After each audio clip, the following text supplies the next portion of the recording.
আসসালামু আলাইকুম। আশা করি সবাই ভালো আছেন, সুস্থ আছেন। আমাদের আজকের একাদশ শ্রেণীর একাডেমিক প্রোগ্রাম পূর্ববর্তী পর্বগুলো মূল্যায়ন এবং পরবর্তী পর্বের ওরিয়েন্টেশন প্রোগ্রামে সবাইকে স্বাগতম জানাচ্ছি। আমি সাদাত আহমেদ দীপ্র। আজকে তোমাদের সবার সাথে এই ওরিয়েন্টেশন প্রোগ্রামে থাকব। তো আমাদের আজকের যে ওরিয়েন্টেশন প্রোগ্রামটি সেটা তোমরা যারা আমাদের পুরনো স্টুডেন্ট আছো, যারা আগের বিভিন্ন পর্বে আমাদের সাথে অংশগ্রহণ করেছো ছিলে, তারা মোটামুটি জানো যে কেমন হয় আমাদের ওরিয়েন্টেশন প্রোগ্রামগুলো। তো আজকের ওরিয়েন্টেশনটা একটু ডিফারেন্ট। আজকে মূলত আমি, রাতুল ভাইয়া এবং আমাদের সবার প্রিয় আমাদের উদ্ভাসন মেয়ে শিক্ষা পরিবারের সম্মানিত পরিচালক সোহাগ ভাইয়া তোমাদের সাথে থাকবেন। এবং আমরা চেষ্টা করব যে তোমাদের বিভিন্ন প্রশ্ন, পরামর্শ বা যে কোনো ধরনের মতামত তোমাদের কাছ থেকে নিতে এবং সে অনুযায়ী সেগুলো উত্তর করতে। তো সবাইকে প্রথমে আমি অনুরোধ করব যে যেখান থেকেই আমাদের সাথে এই লাইভ প্রোগ্রামটি যে দেখছো, অনেকে হয়তো জুম অ্যাপের মাধ্যমে সংযুক্ত আছো, অনেকে ফেসবুক লাইভের মাধ্যমে সংযুক্ত আছো। তো সবাইকে আমি রিকোয়েস্ট করব যে তোমাদের যে কোনো ধরনের প্রশ্ন বা মতামত তুমি এখানকার যে চ্যাট বক্স বা কিউএনএ বক্সে জানাতে পারো। যেগুলো সম্ভব আমরা সরাসরি লাইভে তোমাদের উত্তরগুলো দিয়ে দেওয়ার চেষ্টা করব। তাহলে আজকের আমাদের যে প্রোগ্রামটি সেটি শুরু করছি। বিসমিল্লাহির রহমানির রহিম। রাতুল ভাই কে আছেন? হ্যাঁ দীপ্র, আমি আছি। আমি এইমাত্র জয়েন করেছি। জি ভাইয়া, তাহলে আমরা শুরু করছি। হ্যাঁ, অবশ্যই। আচ্ছা। সো প্রথমে আমরা সবসময় যে কথাটি বলি, উদ্ভাসিত আলোর মাঝে দেখো তোমার মুখ, জীবন মানে সংগ্রাম আর বিজয় মানে সুখ।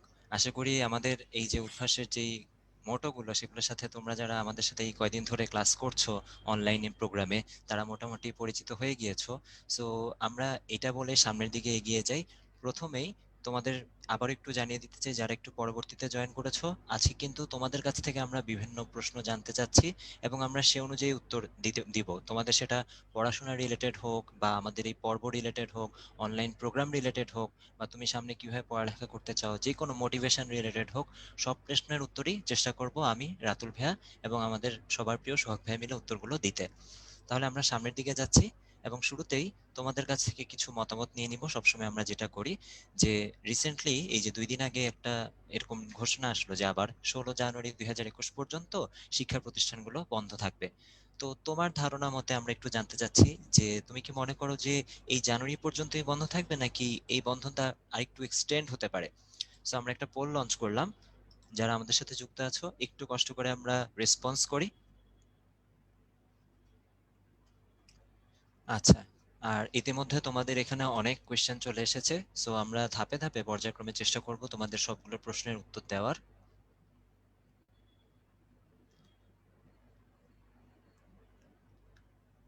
আচ্ছা। সো আমরা দেখতে পাচ্ছি যে মোটামুটি অনেকেরই ধারণা যে 50%-এর মতো আমরা মনে করছি যে আফটার মার্চ, অর্থাৎ মার্চের পরে শিক্ষা প্রতিষ্ঠান খুলতে পারে। আবার দেখা যাচ্ছে যে মার্চে খুলতে পারে, সেই সংখ্যাটা একদম কম না। তবে একটা জিনিস মোটামুটি বোঝাই যাচ্ছে যে হয়তো জানুয়ারির 16 তারিখ পর্যন্ত যেহেতু বন্ধই থাকবে, জানুয়ারিতে খুব সম্ভবত খুলছে না, তাই না? আলটিমেটলি ফেব্রুয়ারি, মার্চ বা মার্চের পরে এরকম পর্যন্ত যেতে পারে আসলে আমাদের এই শিক্ষা প্রতিষ্ঠানের বন্ধ থাকার যে ব্যাপারটা। তাছাড়া এখন যেহেতু মোটামুটি শীতকাল পড়ে গিয়েছে, আশেপাশে এই যে করোনা আক্রান্ত সংখ্যাও বাড়ছে প্রত্যেকদিন। সো একটু হয়তো বাড়তে পারে সেটা। আচ্ছা। তারপর প্রথমে যে মতামতটি জেনে নিতে চাচ্ছি তোমাদের কাছ থেকে, যে আমরা আশা করছি যে এখানে যারা আজকের ওরিয়েন্টেশন প্রোগ্রামটিতে অংশগ্রহণ করেছো, ম্যাক্সিমামই আমাদের আগের কোনো না কোনো পর্বে অংশগ্রহণ করেছো। সো তোমাদের কাছ থেকে একটু জেনে নিতে চাচ্ছি যে তোমরা কারা কারা আমাদের আগের পর্বগুলোতে অংশগ্রহণ করেছো। এবং আমি দেখতে পাচ্ছি মোটামুটি 95%ই আমাদের পুরনো স্টুডেন্ট। এবং আচ্ছা, অল্প কিছু মানুষজন দেখা যাচ্ছে যে আমাদের নতুন স্টুডেন্ট। সো আশা করি যারা পুরনো তারাও বেশ কিছু দিক নির্দেশনা পাবো, আর যারা একদমই নতুন, এখন পর্যন্ত কোনো প্রোগ্রামে অংশগ্রহণ করিনি, তারাও একটু ধারণা পাবো যে সামনের যে পর্বগুলো শুরু হচ্ছে আবার নতুন করে, সেগুলোতে আসলে কিভাবে কি দেখানো হবে বা কিভাবে কি পড়ানো হবে। সো সেই অনুযায়ী তোমাদেরকে আমরা দিক নির্দেশনা দিতে পারবো আসলে। আচ্ছা, আমি তাহলে এই পোলটা এন্ড করে দিচ্ছি। তোমরা যেহেতু ম্যাক্সিমামই আমাদের পুরনো স্টুডেন্ট, আমরা তাহলে সামনের দিকে যাচ্ছি। যে যারা এখন পর্যন্ত অংশগ্রহণ করেছো তাদের কাছ থেকে একটু জানতে চাচ্ছি যে আমাদের আগের পর্বগুলো, কেউ কেউ আমাদের প্রথম পর্বর স্টুডেন্ট, আবার কেউ কেউ দ্বিতীয় পর্বের স্টুডেন্ট। সো তোমাদের কাছে এই সার্ভিসটা এখন পর্যন্ত কেমন লেগেছে, সেই পোলটা আমি লঞ্চ করে দিচ্ছি এখন।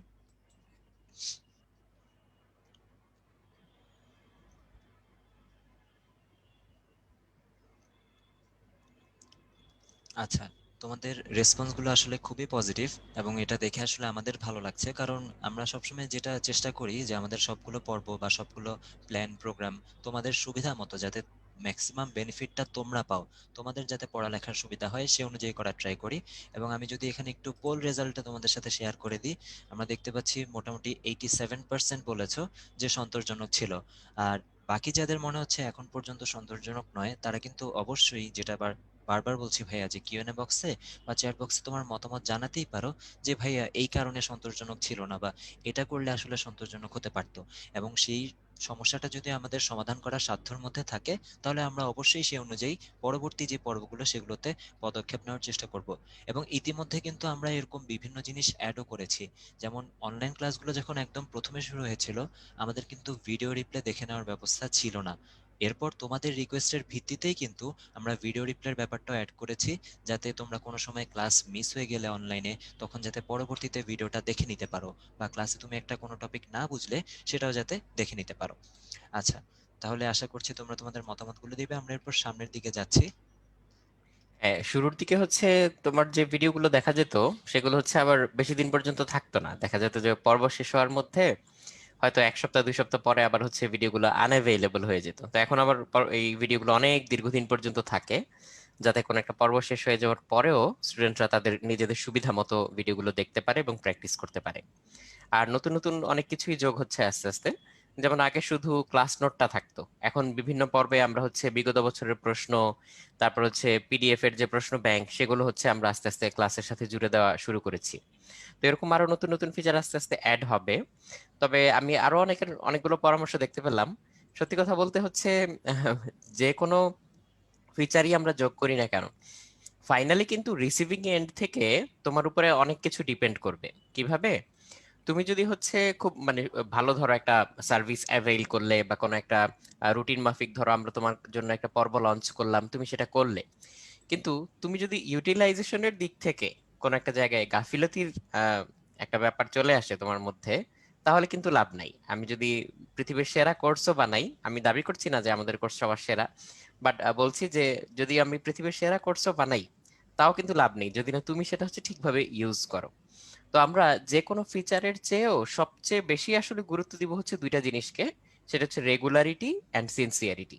তো এই দুইটা গুণ যদি তোমার মধ্যে থাকে, যে তুমি যদি নিয়মিত জিনিসটা নিয়ে টেবিলে বসো, নিয়মিত হচ্ছে চর্চাটা করতে তুমি শুরু করো, আর যদি হচ্ছে নিষ্ঠার সাথে তুমি এই দায়িত্বটা পালন করো সিনসিয়ারিটির সাথে, যে আমি রেগুলারলি বসলাম, প্লাস আমার যতটুকু যখন যে জায়গায় পড়া দরকার, যতটুকু এফোর্ট দেওয়া দরকার অতটুকু এফোর্ট আমি দিয়ে যাচ্ছি, তাহলে কিন্তু তুমি অলরেডি অনেকটুকু এগিয়ে থাকবে। আমি বলবো যে তোমার অলরেডি হচ্ছে অর্ধেক কাজ ডান।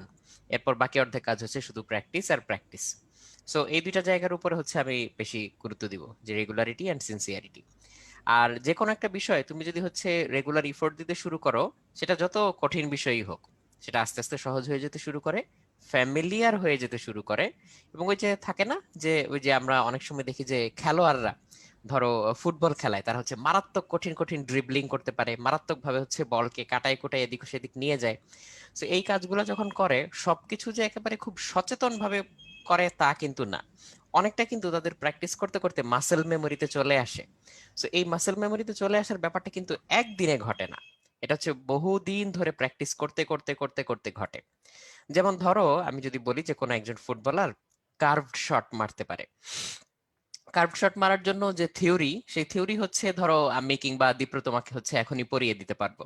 যে কার্ভ শট মারার জন্য কি করতে হবে, ফুটবলের সাইজ এত, ফুটবলের এই পাশে এত অ্যাঙ্গেলে এত জোরে একটা হচ্ছে ধাক্কা মারতে হবে, তাহলে ফুটবলটা উড়তে উড়তে ঘুরতে থাকবে, আর ঘুরতে থাকলে বাতাসের যে প্রেসার ডিফারেন্সিয়ালের কারণে বলটা হচ্ছে এত রেডিয়াস নিয়ে ঘুরে যাবে। সব তোমাকে হাতে কলমে একেবারে পই পই করে বুঝিয়ে দেওয়া যাবে। কিন্তু এইভাবে বুঝিয়ে দেওয়ার পর সাথে সাথে কি তুমি ওই কার্ভ শটটা মারতে পারবে? কখনো না। আরো সহজ ধরো একটা উদাহরণ দেই, মনে করো যে তুমি কোথাও হচ্ছে খেতে গেলা, ওইখানে হচ্ছে খুব ভালো কাচ্চি বিরিয়ানি রান্না করে। সো ওই কাচ্চি বিরিয়ানি তোমার হচ্ছে খুব ভালো লাগলো ধরো খেয়ে, কথার কথা ধরলাম, অনেকের হয়তো বিরিয়ানি পছন্দ, অনেকের হয়তো পছন্দ না। তো ধরলাম তোমার খুব পছন্দ হলো, তুমি জিজ্ঞেস করলা যে আচ্ছা ভাই আপনারা যে বিরিয়ানি রান্না করছেন কিভাবে রান্না করছেন। তারা তোমাকে সব ধরো বলে দিল যে এরকম এরকম করছি, এভাবে এভাবে রান্না করছি।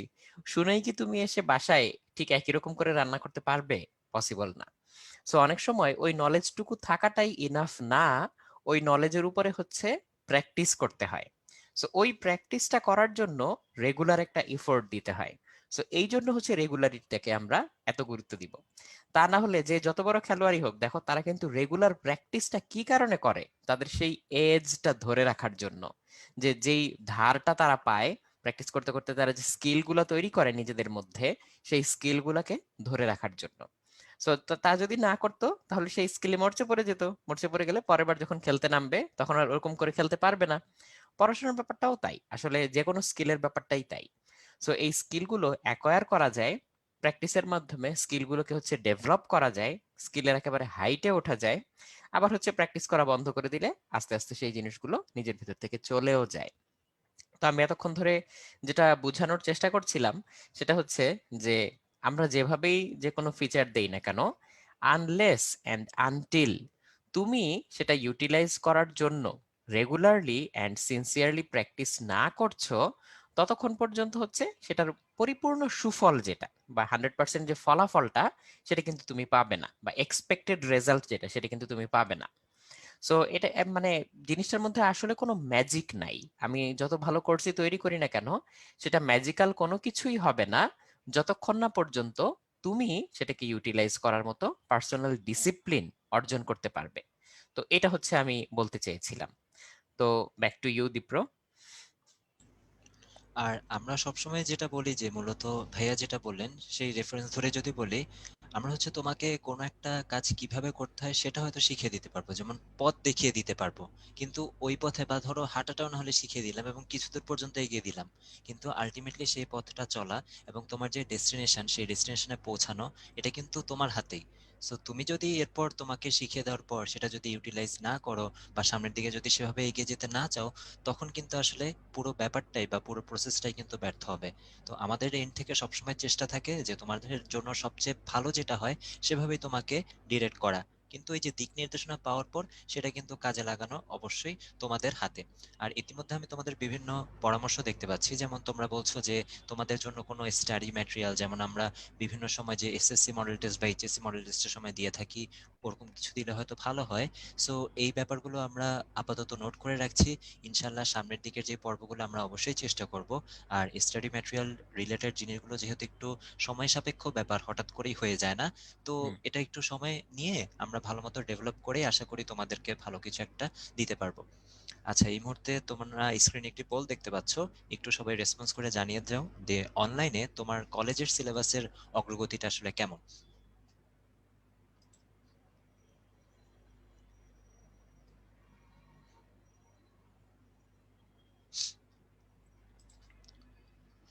আচ্ছা, এখানে দেখা যাচ্ছে যে মোটামুটিতেই আসলে মোটামুটি পার্সেন্টেজ ভোট পড়েছে, যেটা সব সময় হয়ে থাকে। আর এদিকে ভালোভাবে আগাচ্ছে 20%, আর গতি সন্তোষজনক নয় সেটাও নেহায়েত কম নয়, 30%-এর মতো মানুষের জন্য মনে হচ্ছে। তো এই ক্ষেত্রে একটু বলতে চাই যে যেটা ব্যাপারটা হচ্ছে কি, অনলাইনে কলেজের পড়াশোনার এই সিস্টেমটার সাথে কিন্তু হঠাৎ করে এই কারেন্ট যে সিচুয়েশন, আমরা সবাই নতুন, আর আমাদের যে কলেজের সম্মানিত শিক্ষকরা তারাও কিন্তু নতুন। তো ব্যাপারটা হচ্ছে কি, সবসময় কিন্তু আমরা যাদের কাছে পড়ে এসেছি সবাই কিন্তু ওই যে হোয়াইট বোর্ড বা ব্ল্যাক বোর্ডেই ক্লাস নিয়ে অভ্যস্ত। এখন হঠাৎ করে যখন এরকম নতুন একটা সিচুয়েশন বা কন্ডিশন আসলো, তখন কিন্তু সবার জন্য ওই নতুন পরিবেশের সাথে একটু খাপ খাওয়াতে টাইম লেগেছে।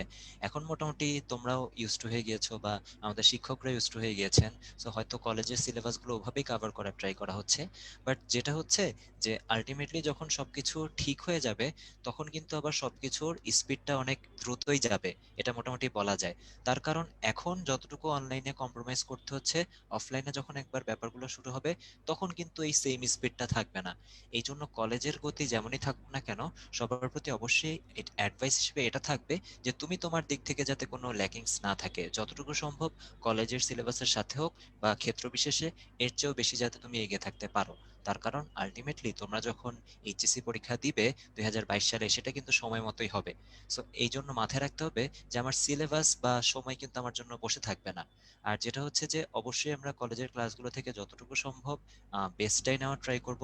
কারণ আমাদের সম্মানিত শিক্ষকরা যেটা বললাম যে এই ধরনের এনভায়রনমেন্টের সাথে তারা যথেষ্ট অভ্যস্ত না হয়েও কিন্তু তোমাদের জন্য যথেষ্ট কষ্ট করে যাচ্ছেন।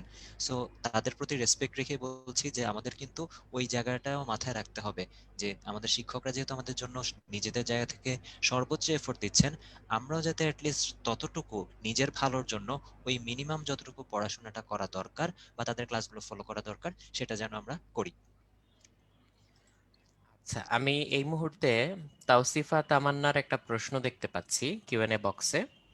তামান্না লিখেছো যে ভাইয়া কিভাবে পড়লে বুয়েটে চান্স পাওয়া যাবে, এমন কোনো উপায় বলে দেন যাতে হচ্ছে আমি ভাবতে পারি যে বুয়েটে আমার জন্য একটা সিট রাখা আছে। তো প্রথম কথা হচ্ছে যে সত্যি কথা বলতে মানে আহ, বুয়েটই কেন, সেটা তোমার হয়তো পার্সোনাল প্রেফারেন্স থাকতেই পারে।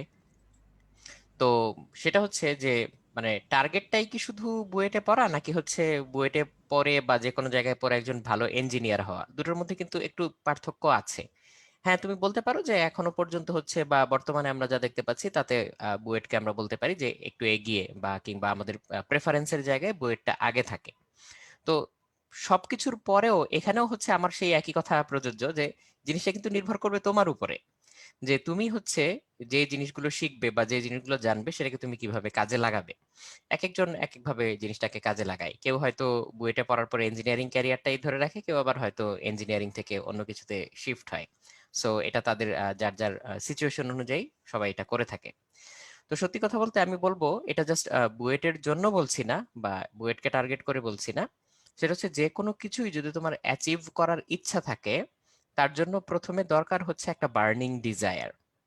এই ব্যাপারটা আসলে এক কথায় বলে বোঝানো পসিবল না যে বার্নিং ডিজায়ার বলে আমি আসলে কি বোঝাতে চাচ্ছি। একটা হচ্ছে যে ইচ্ছা বা উইশ, যে আই উইশ যে এরকম হতো।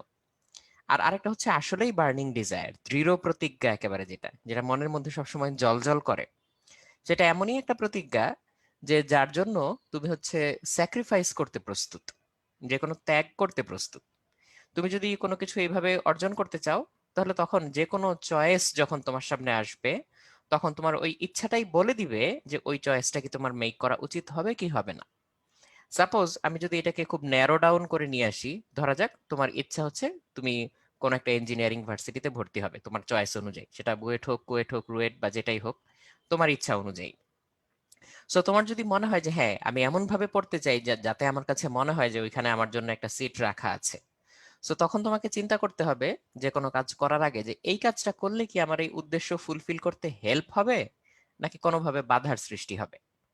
ব্যাস, এই প্রশ্নটুকু যদি নিজেকে করো, তাহলে কিন্তু তোমার কাছে অনেক কিছু ক্লিয়ার হয়ে যাবে। সাপোজ তোমার হয়তো একদিনে খুব বেশি পড়া হয় নাই, তুমি দিন শেষে নিজেকে প্রশ্ন করলা যে আমি তো এখানে চান্স পেতে চাই, তাহলে এখানে চান্স পাওয়ার জন্য আমার রেগুলার যেই পেইসে পড়াশোনা করা উচিত ছিল, আমি কি সেটা করছি নাকি করছি না। তোমার নিজের বিবেকই তখন তোমাকে উত্তর দিয়ে দিবে যে হ্যাঁ বা না। যদি উত্তরটা না হয়, তুমি নিজের গরজেই তখন আরেকটু এক্সট্রা এফোর্ট দিবে, পড়তে বসবে। আর যদি উত্তরটা হ্যাঁ হয়, তাহলে সেটি সেই নিশ্চয়তার উপরে বাড়তি আত্মবিশ্বাস অর্জনের জন্য হলেও তখন তুমি আবারও পড়তে বসবে। সো দেখো, এই হচ্ছে পার্থক্য। আর যদি হচ্ছে এরকম হয় যে না, এটা আমার দৃঢ় প্রতিজ্ঞা না, এটা হচ্ছে আমার উইশ, জাস্ট আমার ইচ্ছা যে আমি মনে করলাম যে হ্যাঁ এরকম হলে ভালো হতো, তখন কিন্তু তোমার মধ্যে এই জিনিসগুলো কাজ করবে না, বা এই বার্নিং ডিজায়ারটা কিন্তু কাজ করবে না। সো তোমাদের কারো যদি সত্যি সত্যি এরকম যে কোনো বিষয় অর্জন করার জন্য, সেটা যে কোনো কিছুই হতে পারে, সেটা একটা প্র্যাকটিক্যাল স্কিল হতে পারে, সেটা কোনো একটা অ্যাচিভমেন্ট হতে পারে, সেটা কোনো একটা ম্যাটেরিয়াল কিছু হতে পারে, কিংবা ইম্যাটেরিয়াল কিছু হতে পারে, যেটাই হোক, যদি এরকম কিছু পাওয়ার এরকম কোনো তীব্র আকাঙ্ক্ষা বা অদম্য ইচ্ছা এটা কখনো মনের মধ্যে জন্ম হয়ে থাকে, তখন তাহলে তুমি আসলে আমার সাথে রিলেট করতে পারবে বা আমার কথাটার গুরুত্বটা বুঝতে পারবে। সো এই জায়গাটা আমি বলবো যে এরকম স্পেসিফিক আমি তোমাকে কোনো ফর্মুলা দিতে পারবো না যে এটা করলেই তোমার হচ্ছে এরকম হয়ে যাবে, বাট আমি তার জন্য নেসেসারি যে মেন্টাল কন্ডিশনটা, সেটার একটা গ্লিম্পস তোমাকে দিতে চাইলাম, যে এই হলে তুমি নিজের ইফোর্টের পরিমাণটা কিভাবে এক্সপোনেনশিয়ালি ইনক্রিজ করতে পারবে। সো এটা হচ্ছে তুমি নিজে এখন নিজেকে প্রশ্ন করে দেখো। আই গেস আমার প্রশ্নের উত্তর কিছুটা হলেও, মানে তোমার প্রশ্নের উত্তরটা আমি কিছুটা হলেও দিতে পেরেছি। বাকিটা হয়তো সামনের আলোচনা কিংবা হচ্ছে বাকি অংশটুকুই বলে দিবে, বা তুমি নিজেকে যখন প্রশ্ন করবে সেখান থেকে তোমার আরো ক্লিয়ার হয়ে যাবে। তীব্র। জি ভাইয়া, এখানে ওদের আরো কিছু রিলেভেন্ট প্রশ্ন ছিল, যেমন আমি যদি দুই একটা একটু ফোকাস করি, যেটা হচ্ছে যে তোমরা কেউ কেউ সাজেস্ট করেছো যে প্রত্যেক পর্ব যদি সফট ক্লাস রাখা যায়, যেমন আমরা কিছু কিছু সাবজেক্টের ক্ষেত্রে এরকম করার ট্রাই করেছি ইতিমধ্যে, যে আমাদের সিলেবাসটার, ধরো তোমাকে আমি কেমিস্ট্রির কোনো একটা চ্যাপ্টার পড়াচ্ছি, তো ওই চ্যাপ্টারটার জন্য টোটাল যতগুলো ক্লাস থাকে তার মধ্যে লাস্ট ক্লাসটায় ফুল চ্যাপ্টার রিভিউ দিয়ে একটা ক্লাস নেওয়া। সো ওই সলভ ক্লাসে মোটামুটি আমরা এটা বলতে পারি যে তোমরা যদি কোনো একটা চ্যাপ্টার পড়ানোর সময় বিভিন্ন ক্লাসে ওই পার্টিকুলার কোয়েশ্চেনগুলো করে রাখো, হ্যাঁ আমি বুঝতে পারছি যে অনেকে বলছো যে হয়তো সাথে সাথে সেটা রেসপন্স করা হচ্ছে না বা উত্তরগুলো পাচ্ছ না, তো এই ক্ষেত্রে ওই যে চ্যাপ্টার রিভিউ করার জন্য যে লাস্ট ক্লাসটা থাকে, সেই লাস্ট ক্লাসটা কিন্তু একটা ভালো সুযোগ হতে পারে তোমার সেই কনফিউশনগুলো দূর করে নেওয়ার। সো তুমি যদি একটু ক্লাস রুটিনটা ফলো করো, যে দেখবে যে আমাদের প্রত্যেকটা সাবজেক্টে এরকম করার চেষ্টা করা হচ্ছে যে যতগুলো ক্লাস রাখা হচ্ছে এর মধ্যে লাস্ট ক্লাসটা হচ্ছে যে ফুল চ্যাপ্টারের উপর একটা রিভিউ টাইপ ক্লাস। সো এই ক্ষেত্রে তোমার ওই লাস্ট ক্লাসে তুমি কি কি কোয়েশ্চেন করতে চাও সেটা যদি আগে থেকে আগের ক্লাসগুলোতে জানিয়ে রাখো, তখন হয়তো যেসব ভাইয়ারা তোমাদের যে যে সাবজেক্টের ক্লাস নিচ্ছেন তারা পার্টিকুলার ওই টপিকটার উপর ফোকাস করেই লাস্ট ক্লাসের যে রিভিউ লেকচারটা সেটা তারা প্রিপেয়ার করবেন। সো এই ক্ষেত্রে তোমরা মোটামুটি একটা লেভেল পর্যন্ত সমাধান পেতে পারো, আশা করা যায়। আর কেউ কেউ বলছো যে শুধুমাত্র তোমার ব্যাচ টাইমের না, অন্য ব্যাচ টাইমের ক্লাসের কথা বলছো। তো এই ক্ষেত্রে আমি একটু বলতে চাই যে আমাদের অনলাইনের ক্লাসগুলো কিন্তু একদম প্রত্যেকটা ক্লাসে, তুমি সকাল 8টার ক্লাস করো বা সন্ধ্যা 7:30টার ক্লাস করো, যেই টাইমে ক্লাস করো না কেন, প্রত্যেকটা টাইমে কিন্তু সেম কন্টেন্টই, একদম 100% সেম কন্টেন্টই পড়ানো হয়। দেখা যাচ্ছে যে হ্যাঁ কোনো এক ব্যাচে একজন ভাইয়া নিচ্ছে, আরেকজন আরেক ব্যাচ হয়তো আরেক ভাইয়া নিচ্ছেন। সো আলটিমেটলি এই ব্যাচ টাইমটাও কিন্তু রোটেট করা হয়। তুমি হয়তো সবসময় এক ভাইয়ের ক্লাস পাচ্ছ, আবার কখনো কখনো রোটেট করে আরেক ভাইয়ের ক্লাসও পাবে, বাট কন্টেন্ট বা পড়ানো যেটা হচ্ছে, টপিক যেটা করানো হচ্ছে, একদম কিন্তু 100% সেম জিনিসই থাকছে। সো এই ক্ষেত্রে আসলে সেটা কোনো সমস্যা হবে না বলে আমি মনে করি। জি ভাই, আমরা তাহলে সামনের দিকে আগাতে পারি। আচ্ছা, এখন আমাদের এখানে যে প্রশ্নটা সেটা হচ্ছে যে কলেজ খুলে গেলেও কি উদ্ভাসের একাদশ শ্রেণীর অনলাইন প্রোগ্রাম চালু থাকবে কিনা। এ ব্যাপারে বলতে চাচ্ছি অবশ্যই হ্যাঁ, আমাদের যে অনলাইন প্রোগ্রাম সেটা অবশ্যই চালু থাকবে। তার মানে তোমরা যারা ইতিমধ্যে আমাদের সাথে বিভিন্ন পর্বে ভর্তি হয়ে যাবে, ধরি যে আমাদের এই পর্বটা শেষ হচ্ছে জানুয়ারির শেষের দিকে। সো যদি জানুয়ারির মধ্যেও যদি কলেজ খুলে যায়, আমি ধরে নিচ্ছি জানুয়ারিতে বা ফেব্রুয়ারিতে, যখনই কলেজ খুলুক না কেন, আমাদের অনলাইন পর্ব যেভাবে চলছিল এটা কিন্তু সেভাবেই চলতে থাকবে। পাশাপাশি যদি সুযোগ হয় তখন আমরা অফলাইনেও চালু করব, যাতে অনেকেই যেহেতু ঢাকার বাইরে থেকে আছো, আবার অনেকেই এমন জায়গায় আছো যে তুমি হয়তো অফলাইনে বা ফিজিক্যালি ক্লাস করতে কমফোর্টেবল ফিল করবে না। তো সেই ক্ষেত্রে যার জন্য যেটা সুবিধা হয় আমরা সেভাবেই কিন্তু তখন সেটা উন্মুক্ত করে দিব। তার মানে একই সাথে অফলাইনে যখন আমরা গভর্নমেন্টের দিক থেকে পজিটিভ পারমিশন পাবো যে শুরু করতে পারবো, সেটা অফলাইনেও চলবে এবং অনলাইনেও চলবে। সো তোমার এটা নিয়ে একদমই টেনশন করতে হবে না, যে তুমি যদি এই পর্বে ভর্তি হয়ে যাও অনলাইনে, কোনো সমস্যা নেই, এটা তুমি চাইলে কন্টিনিউ করতে পারো, বা তখন যদি আমরা অফলাইনে শুরু করি তখন অফলাইনেও তুমি মাইগ্রেট হতে পারো।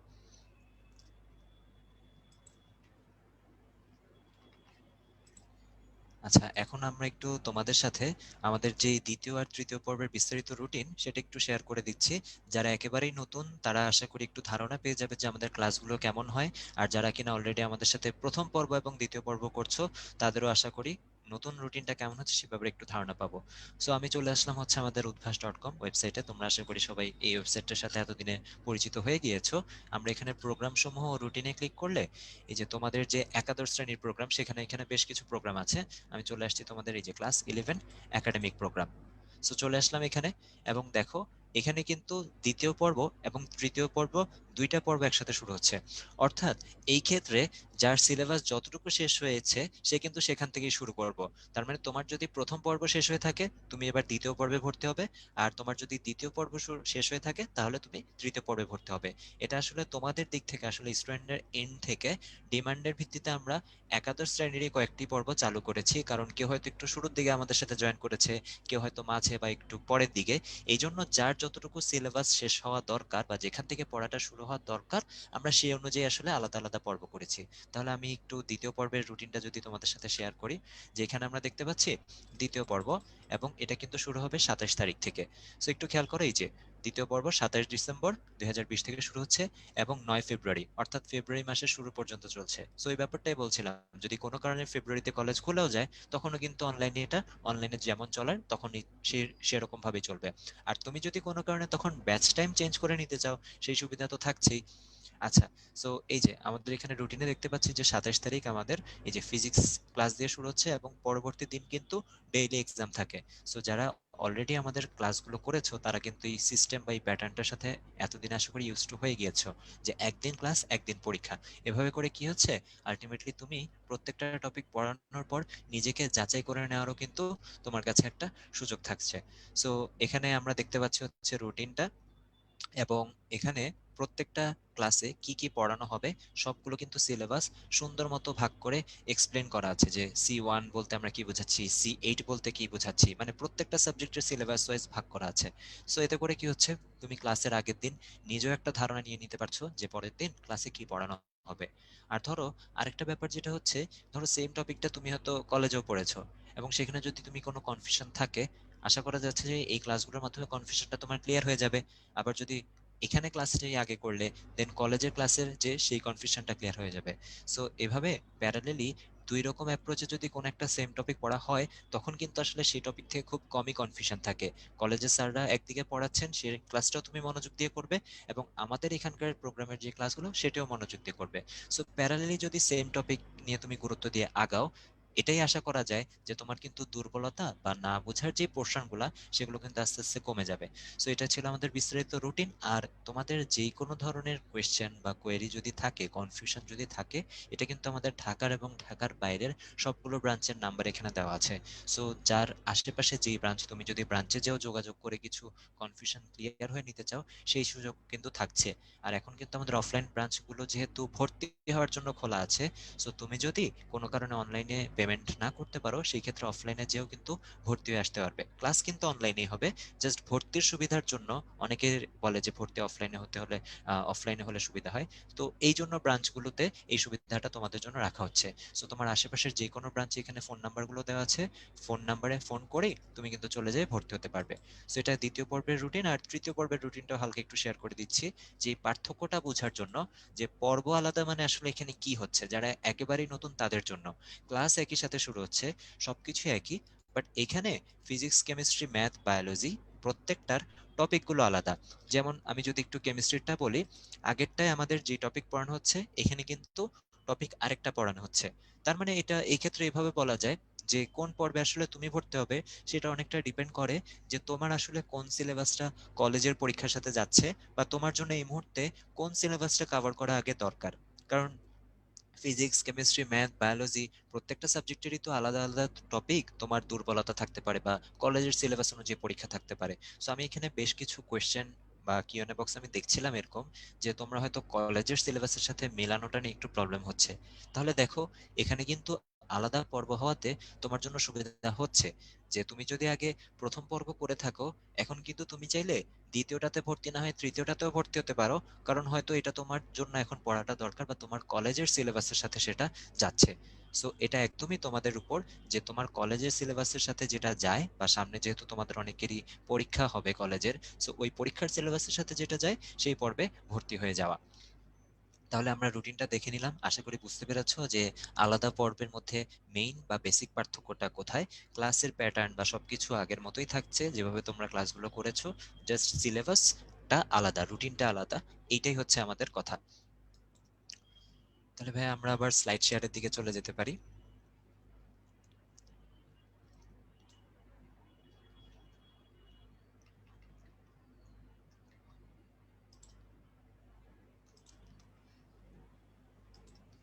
আচ্ছা, এখানে মোটামুটি হচ্ছে কয়েকটা পয়েন্ট আলাদা করে তোমাদের একটু মনে করিয়ে দেওয়া, যে কলেজের কিংবা বোর্ড পরীক্ষায় ভালো করার জন্য কয়েকটা কার্যকরী ধাপ।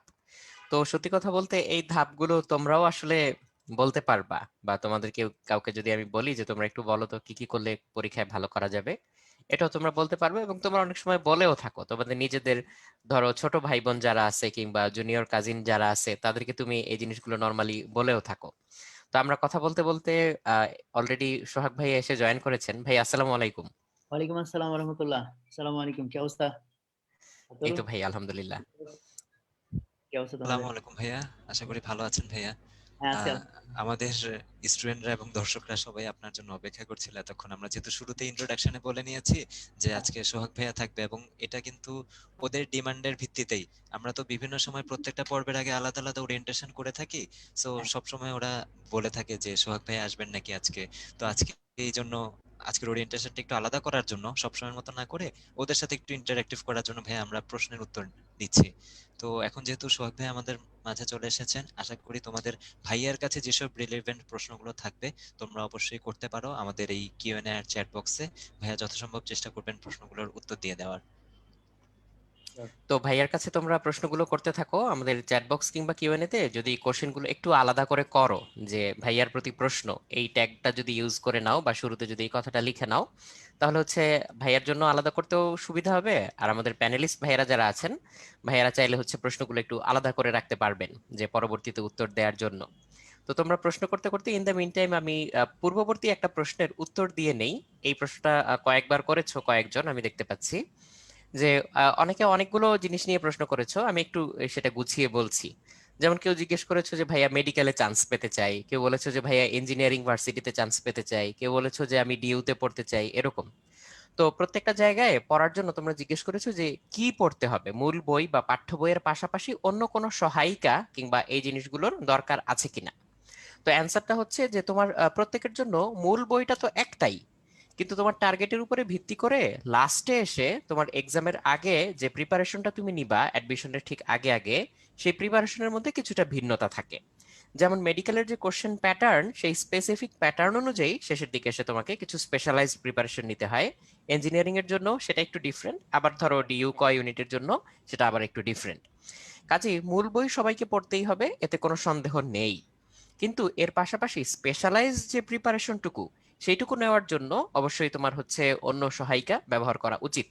যেমন আমি যদি একটা উদাহরণ হিসেবে বলি, যেমন হচ্ছে উদ্ভাসের যে অ্যাডমিশন টেস্টের সময় আমরা যে কোর্সগুলো রান করি, যেমন এই মুহূর্তে বেশ কিছু কোর্স চলমান, তার মধ্যে মেডিকেলের জন্য আলাদা করে আমরা বিশেষ কি করাই? সব তো মূল বই থেকেই আসলে প্রশ্নগুলো করা হয়। সেখানে মেডিকেলের যে স্পেসিফিক কোশ্চেন প্যাটার্ন, সেই কোশ্চেন প্যাটার্ন অনুযায়ী তোমাকে হচ্ছে প্রিপারেশন নেওয়ার জন্য আলাদা করে হচ্ছে ট্রেন করা হয়। সো তার মধ্যে থাকে হচ্ছে তোমার অনেক কিছু মনে রাখতে হয়, যেমন অনেক স্নায়ু টায়ুর নাম, তারপর হচ্ছে বিভিন্ন মাসেল গ্রুপের নাম, সেগুলো কোনটা কোথায় কানেক্টেড, তারপর হচ্ছে তোমার যে হাড়গোড়ের নাম থাকে এগুলো। তো এই বিশাল বিশাল বিশাল তথ্য ভান্ডার, এগুলো তোমাকে মনে রেখে সেখান থেকে উত্তর করতে হয়। তার জন্য সেই মনে রাখার জন্য বিভিন্ন টেকনিক আমরা ইউজ করি, সেগুলো তুমি জেনে যাচ্ছ, সেটা তোমাকে হেল্প করছে পুরো জিনিসটা মনে রাখতে। আবার ধরো ইঞ্জিনিয়ারিং এ তোমার একেবারে বেসিক ক্লিয়ার আছে কিনা, এটা যাচাই করার জন্য বিভিন্ন ভার্সিটিগুলো যখন প্রশ্নগুলো করে, সেই প্রশ্নগুলো হুবহু কিন্তু বইয়ের সাথে মিল থাকে না। বইয়ের অনুশীলনীতে সেই একই টপিক থেকে তুমি যে ধরনের প্রশ্নগুলো পাও, সেই হুবহু একই ধরনের প্রশ্ন কিন্তু থাকে না। এটা তুমি প্রশ্ন ব্যাংক দেখলেই আমার কথার সত্যতাটা টের পাবে। সো কাজেই এই ধরনের প্রশ্নগুলো যেগুলো তোমার বেসিক যাচাই করার জন্য করা হয়, বা তোমার আন্ডারস্ট্যান্ডিংটা কতটুকু ভালো এটা বোঝার জন্য করা হয়, এই প্রশ্নগুলো কিভাবে ট্যাকেল করতে হয় এবং সেটা অল্প সময়ের মধ্যে কিভাবে ট্যাকেল করতে হয়, এই ব্যাপারটা হচ্ছে আমরা তখন হচ্ছে ফোকাসে আনার চেষ্টা করি। ঠিক একইভাবে তোমার যদি হচ্ছে আমি কয় ইউনিটের কথা বলি, ধরো ডিইউতে কয় ইউনিটে যারা পরীক্ষা দিবে, তারা তো ক্যালকুলেটর ইউজ করতে পারে না। কাজেই একই টপিক থেকে প্রশ্ন, সিমিলার প্যাটার্নের প্রশ্ন, বাট ক্যালকুলেটর ছাড়া তোমাকে উত্তর দিতে হবে। কাজেই হাতে কলমে হিসাব করার যে অভ্যাস এবং তার যে বিভিন্ন টেকনিক, দ্রুত কিভাবে সঠিক উত্তরটা করা যায়, এই বিষয়টা কিন্তু তোমাকে ওই কোর্সের মধ্যে আলাদা করে অ্যাড্রেস করা হয়। এবং যে সহায়িকাগুলো তৈরি করা হয়, সেই সহায়িকাগুলো কিন্তু এইভাবে স্পেসিফিক টার্গেট নেওয়ার জন্যই তৈরি করা হয়। তো কাজেই তোমাদেরকে আমি যেটা রেকমেন্ড করব, যে কলেজের পড়াশোনা কিংবা বোর্ড পরীক্ষার জন্য তোমার প্রিপারেশনটা যেরকম দরকার, সেই অনুযায়ী হচ্ছে কলেজ কিংবা বোর্ড পরীক্ষার জন্য আমাদের যে স্পেসিফিক প্রোগ্রামগুলো রান করা হয়, সেই প্রোগ্রামগুলোতে ফোকাস করা হচ্ছে।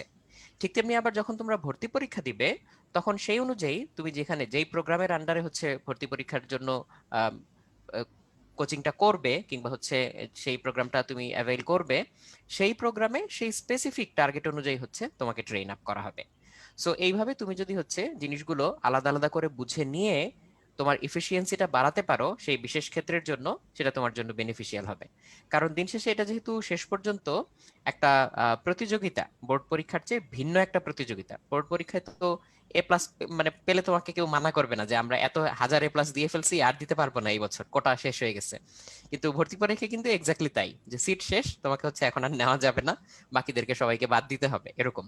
তো এই জন্য প্রিপারেশনটা একটু ডিফারেন্ট। আশা করি আমার কথাটা বুঝতে পেরেছো, এবং ফার্দার আরো বাকি আলোচনার মাধ্যমে আমরা এই বিষয়গুলো ক্লিয়ার করব। আহ, ভাইয়া যদি কিছু বলতে চান। আসসালামু আলাইকুম। স্টুডেন্টরা, আশা করি তোমরা ভালো আছো। তোমরা চ্যাট বক্সে লিখে জানাইতে পারো তোমরা কেমন আছো, কতটুকু ভালো আছো, কম না বেশি। আলহামদুলিল্লাহ আমি অনেক ভালো আছি। আমি আলহামদুলিল্লাহ সবসময় ভালোই থাকি বলতে গেলে। আচ্ছা, তো বেশ কিছু কোয়েশ্চেন আসছে এখানে। তো তো এখানে আমি কিছু প্রশ্নের উত্তর দেই, আর আমি অ্যাকচুয়ালি ইন্টারেক্টিভ করি। উত্তর আমি না দিয়ে দেখি যে ওরাই দিতে পারে কিনা। তাহলে তো আমার কষ্ট কষ্ট কমে যাবে আর কি। আচ্ছা, আমার কাছে যে কোয়েশ্চেন গুলো আসছে আমি এখান থেকে দেখতে পাচ্ছি। এই যে কিউএনএ তে আসছে সোহাগ ভাইয়ের কাছে প্রশ্ন, যেমন প্রথমে সহজ প্রশ্ন একটা। মাহিনুর ও জিজ্ঞেস করেছে যে পলিটেকনিক সম্পর্কিত কোর্স নাই কেন।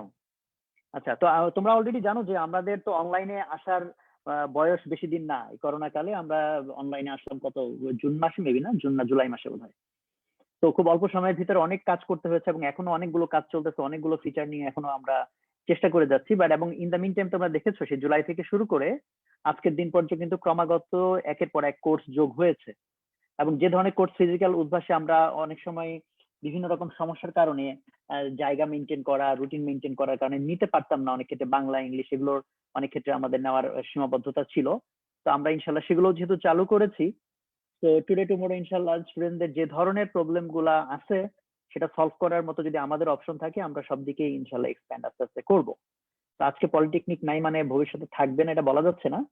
আর বাট একসাথে আমরা সব করতে পারবো না, বিকজ সেক্ষেত্রে তো কোয়ালিটি ফল করবে। কোয়ালিটি তো মেনটেন করতেই হবে, জাস্ট কোর্স চালু করলেই তো হবে না। এই জন্য এখনো ঠিক কনক্রিট কোনো প্ল্যান নাই পলিটেকনিক রিলেটেড আমরা কাজ কবে নাগাদ করবো, বাট ভবিষ্যতে হয়তো আমাদের সেটা থাকতে পারে। এরপরে একজন প্রশ্ন করেছে অভিজিৎ কর্মকার। ও প্রশ্ন করেছে বিসিএস ক্যাডার হতে গেলে কিভাবে পড়তে হবে। আচ্ছা, এটা আমি বরং বাকিদেরকে জিজ্ঞেস করি যে এই যে অভিজিৎ কর্মকার যে প্রশ্নটা করেছে, এইটার অ্যান্সার আমি চ্যাট বক্সটা ওপেন করে দিচ্ছি so that everyone can see. তোমরা একটু লেখো দেখি যে অভিজিতের প্রতি তোমাদের পরামর্শ কি, যে বিসিএস ক্যাডার হতে গেলে কিভাবে পড়তে হবে। তাওসিফ লিখেছে ফাটায়া পড়তে হবে। খুব সুন্দর। ইয়ানুর পারভেজ হাসি হাসি দিছে, মানে হাসতে হাসতে পড়তে হবে বোধহয়। সারাদিন ভালো করে পড়তে হবে, অনেক পড়া ভালো করে করতে হবে, বেসিক বুঝতে হবে, বই পড়তে হবে, উড়াধুরা পড়া ছাড়া কোনো বিকল্প নাই, বুঝে বুঝে না খেয়ে পড়তে হবে। বুঝে পড়তে হবে, 24 ঘন্টা পড়তে হবে, 28 ঘন্টা পড়তে হবে, ঘুম বাদ দিয়ে পড়ো, ফুল কনসেন্ট্রেশন, সারাদিন সারা রাত দুরুম দুরুম সিরিয়াসলি। তো সব তো চলে আসতেছে না, সবকিছু পড়তে হবে, চোখ বন্ধ করে পড়তে হবে। চোখ বন্ধ করে তাহলে কি আপনি কি অনেকদিন পড়ে পড়ে শোনাই দিবে নাকি? ঘুম বাদ দিতে হবে। ও অনেক কমেন্টস আছে, এত কমেন্টস আছে আমি পড়ে শেষ করতে পারবো না।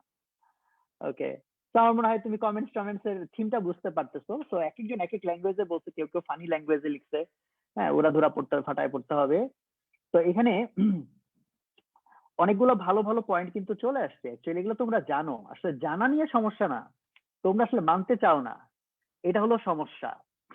হ্যাঁ, এই জন্য তোমরা একই প্রশ্ন বারবার করতে থাকো, যে ভাবো যে দেখি ভাইয়ারা নতুন কোনো একটা পদ্ধতি বলে টলে কিনা যেটা একটু শর্টকাট আর একটু ইজি। অ্যাকচুয়ালি সাকসেসের ওইরকম কোনো শর্টকাট নাই। মানে ট্রু সাকসেস অ্যাকচুয়ালি অনেক স্ট্রাগল দিয়েই মানে অ্যাচিভ করতে হয়। তো এখানে অনেকে অনেকগুলো জিনিস বলছে, যেগুলোর থিম হচ্ছে নাম্বার ওয়ান, যে অনেক বেশি এফোর্ট দিতে হবে, এটা নো ডাউট। হ্যাঁ, অনেক বেশি এফোর্ট দিতে হবে। সাথে আরেকজন লিখছে ফুল কনসেন্ট্রেশন, এটা খুব ইম্পর্টেন্ট। তুমি টাইম অনেক বেশি দিলা বাট তোমার কনসেন্ট্রেশন নাই, তাহলে এই টাইম দেওয়াতে খুব বেশি ফায়দা হবে না। ফলে টাইম এবং কনসেন্ট্রেশন এই দুটোর যদি কম্পেয়ার করতে বলো যে আমি কোনটাকে আগায় রাখবো, আমি ডেফিনেটলি কনসেন্ট্রেশনকে আগায় রাখবো, অনেক বেশি আগায় রাখবো। তুমি ফুল কনসেন্ট্রেশন দিয়ে 2-4 ঘন্টা পড়লে তুমি যে বেনিফিট পাইতে পারো, সেখানে এতে 5 গুণ 3 গুণ 4 গুণ টাইম বেশি দিলা বাট কনসেন্ট্রেশন নাই একদম, সেখানে তুমি আরো বেনিফিট কম পাবা। তো কনসেন্ট্রেশন আজকে একটা বড় প্রবলেম হয়ে দাঁড়াইছে গ্লোবালি। হ্যাঁ, শুধু বাংলাদেশে না বা শুধু তোমাদের ক্ষেত্রে না, globally it has become a major problem, যে মানুষের এখন concentration span is very bad. ফলে এখান থেকে তুমি একটা অ্যাডভান্টেজ চিন্তা করো। আজকে তোমরা এই যে স্টুডেন্টরা যাদের কনসেন্ট্রেশন দিতে প্রবলেম হচ্ছে, তো তুমি ভাবতেছো এই প্রবলেম বুঝি আমারই হচ্ছে, না, এই প্রবলেম সবারই হচ্ছে। তাহলে তুমি যদি একটু মেহনত করে বাকিদের চেয়ে অল্প একটু ভালো থাকো, তাহলে তুমি অনেক অ্যাডভান্টেজ ক্রিয়েট করে ফেলতে পারবা, অনেক অ্যাডভান্টেজ ক্রিয়েট করে ফেলতে পারবা। তো এটার জন্য কোনো বিকল্প নাই। কনসেন্ট্রেশন বাড়ানোর জন্য অনেক রকম পদ্ধতি আছে, যেটা নিয়ে তো আমি অনেকবার রিপিটেটিভলি কথা বলছি। সেগুলো সেগুলো দরকার হলে আমি একটু পরে আবার প্রশ্ন করবো না, যে কনসেন্ট্রেশন কেমনে বাড়াবা, এই প্রশ্ন কি একজন করছে আমি দেখছি। আরেকজন বলছে ইফেক্টিভলি পড়তে হবে, এই কথাটাও ঠিক। ইফেক্টিভলি পড়তে, এবং কেউ দিচ্ছে আবার উড়াধুরা মুখস্থ করতে হবে, এটা আবার পুরোপুরি ঠিক না। হ্যাঁ, বিসিএস এর এখন কোয়েশ্চেনের যে প্যাটার্ন এবং ক্রমাগত যেরকম ভাবে প্যাটার্নটা একটু চেঞ্জের দিকেও যাচ্ছে, তাতে এটা কিন্তু অবভিয়াস যে শুধু মুখস্থ বিদ্যা দিয়ে কিন্তু তুমি বিসিএস এর মতো পরীক্ষা না, শুধু মানে মেজর পরীক্ষাগুলা পার হইতে পারবা না। তোমাকে অনেক ক্রিয়েটিভ এবং কনসেপ্ট ক্লিয়ার করতেই হবে, সাথে মুখস্থটাও লাগে। সাথে মুখস্থটাও লাগে। তো এই জন্য মুখস্থ করার জন্য যদি তুমি ইফেক্টিভ কিছু টেকনিক শিখে নাও, মেমোরি প্যালেস বা আরো এরকম সুন্দর সুন্দর টেকনিক আছে, ওগুলো অ্যাপ্লাই করলে তাহলে তুমি অনেক অল্প সময় খুব ভালো মেমোরাইজ করতে পারবা, বা অনেক দিন ধরে সেটা মনে রাখতে পারবা। তো ওই জন্য ওই যে ইফেক্টিভ যে কথাটা যে বলেছে যে ইফেক্টিভলি পড়তে হবে, ওই ইফেক্টিভিটির মধ্যে এটা একটা বিষয়, যে আমি প্রায়োরিটি সেটিং, কোন টপিকে বেশি সময় দিব, কোনটাতে কম, কোনটার কনসেপ্ট আমি অনেক ক্লিয়ার করব, কোন জায়গাটুকু আমি মুখস্থ করব, এই যে স্ট্র্যাটেজিক জায়গাগুলো, এগুলো চিন্তা ভাবনা করে একটু করতে হবে। বই একটা র্যান্ডম বই সামনে পাইলাম আর হচ্ছে রাত দিন পড়তে থাকলাম, এটা কিন্তু না। আমাকে কিন্তু এই যে যারা যুদ্ধের যেমন একটা গেম প্ল্যান থাকে না, যে আমি কিভাবে আমার সৈন্যবাহিনীকে অ্যারেঞ্জ করব, কোন দিক দিয়ে অ্যাটাক করব, কোন অস্ত্র ব্যবহার করব, ডিফেন্স কেমনে করব, হ্যাঁ আমি অ্যাটাক কেমনে করব, এই যে সবগুলো জিনিস মিলে একটা স্ট্র্যাটেজি রাইট হলে তখন তোমার এক্সিকিউশনটা রাইট হয়। স্ট্র্যাটেজি রং, তখন তুমি অনেক এফোর্ট দিলেও তুমি রাইট আউটকাম নাও আনতে পারো। ফলে পড়ালেখার ক্ষেত্রে যে একটা স্ট্র্যাটেজিক বিষয় আছে, এটা কিন্তু অনেকে মানে ইয়েই করে না, ফিল করে না। হ্যাঁ, জাস্ট কেউ একজন বলছে চোখ বন্ধ করে পড়তে হবে, দিস ইজ নট ট্রু। চোখ বন্ধ করে পড়া বলতে তো লিটারালি চোখ বন্ধ বোঝায় নাই, মানে হচ্ছে যে যে কোনো কিছুকে পরোয়া না করে, কোনো কিছু চিন্তা ভাবনা না করে জাস্ট পড়তে থাকলাম না। I don't agree with that, because তোমাকে অনেক বেশি ট্যাক্টফুল এর চেয়ে আমি বলবো যে স্ট্র্যাটেজিক হইতে হবে, প্রায়োরিটি সেটিং বুঝতে হবে, তোমার কনসেপ্ট ক্লিয়ার করতে হবে, এবং এফোর্ট তো দিতেই হবে। And most importantly you have to learn the art of keeping your concentration maintain করার যে ইয়েটা আর্ট, এটা তোমাকে অর্জন করতে হবে। তো এগুলো যদি হয়, এগুলোই বেসিক, এগুলো এমন কোনো চিট কোড নাই। হ্যাঁ, এগুলো হলো বেসিক জিনিস। সমস্যা এগুলো জানার মধ্যে না, সমস্যাটা হচ্ছে আমরা এগুলো মানতে পারি না। এটা হচ্ছে সমস্যা। তো আমি আর কয়েকটা প্রশ্ন নেই, তোমরা প্রশ্নগুলো কিউএনএ তে দিলে ভালো হয়, বিকজ চ্যাটে তো যেহেতু প্রচুর চ্যাট মানে ইয়ে হতে থাকে, মানে চলে যেতে থাকে, দ্যাটস ওয়াই চ্যাট ফলো করাটা কঠিন। কিউএনএ তে দিলে আমার জন্য সহজ হবে। হ্যাঁ, নিবেদিতা রায় ও প্রশ্ন করেছে যে ভাই আমি 2022 ব্যাচ, কিন্তু এখনো পড়ালেখা গুছিয়ে নিতে পারিনি, একটু দিক নির্দেশনা দিন প্লিজ। তোমার জন্য ধরো মানে একটা জিনিস স্বস্তির, সেটা হচ্ছে যে 2022 ব্যাচ যেহেতু এখনো তোমার হাতে টাইম যথেষ্ট আছে, বাট এটি আবার বিপদের কারণ। কারণ অনেক সময় যখন মানুষের হাতে অনেক বেশি টাইম থাকে, তখন সে যে রিল্যাক্স করতে থাকে, আচ্ছা টাইম তো আছে আছে আছে আছে, তারপর দেখবা যে এমন তোমরা এটা এটা এক্সপেরিয়েন্স করছো কিনা, কোনো দুইটা পরীক্ষার মাঝখানে যদি লম্বা গ্যাপ থাকে, তাইলে হয় যেটা যে এই মানে প্রচুর স্টুডেন্ট এই ওই গ্যাপের পরের পরীক্ষা খারাপ করে। কারণ এই লম্বা গ্যাপ থাকার কারণে যে তার রিল্যাক্স একটা ভাব চলে আসে, যে আরে গ্যাপ আছে, পড়বো পড়বো পড়বো পড়বো পড়বো, লাস্টে গিয়ে দেখা যায় যে প্রেশার তৈরি হয়ে যায়। তো এই জন্য ধরো যে মানে জিনিসটা হলো যে যদি আমি একটা জিনিসকে মনে করি অনেক দূরবর্তী, তখন একটা রিল্যাক্স ভাব চলে আসতে পারে। তো এই জন্য শর্ট টার্মে কিছু প্রেশার দরকার থাকে। মানে এত সিম্পল, তোমরা জানো যে পরীক্ষার আগের রাতে যে পড়ালেখাটা হয়, যে স্পিড বা যে পরিমাণ আমরা পড়তে পারি, নর্মাল দিনে দেখো তুমি অনেক চেষ্টা করো ওই পরিমাণ পড়ালেখা দেখবা যে হয় না। কারণ ব্রেন তখন অটোমেটিক যখন প্রেশারে পড়ে যায়, ব্রেন অটোমেটিক অ্যাক্টিভেটেড হয়ে যায়। হ্যাঁ, তুমি চিন্তা করে দেখো পরীক্ষার এক রাতে তুমি কি পরিমাণ পড়া করে ফেলতে পারতেছো। তো এই যে পরীক্ষার রাত অনেক অনেক পরীক্ষার রাত তোমার সামনে থাকা উচিত, তাহলে তোমার পড়ালেখার স্পিড আপ হবে।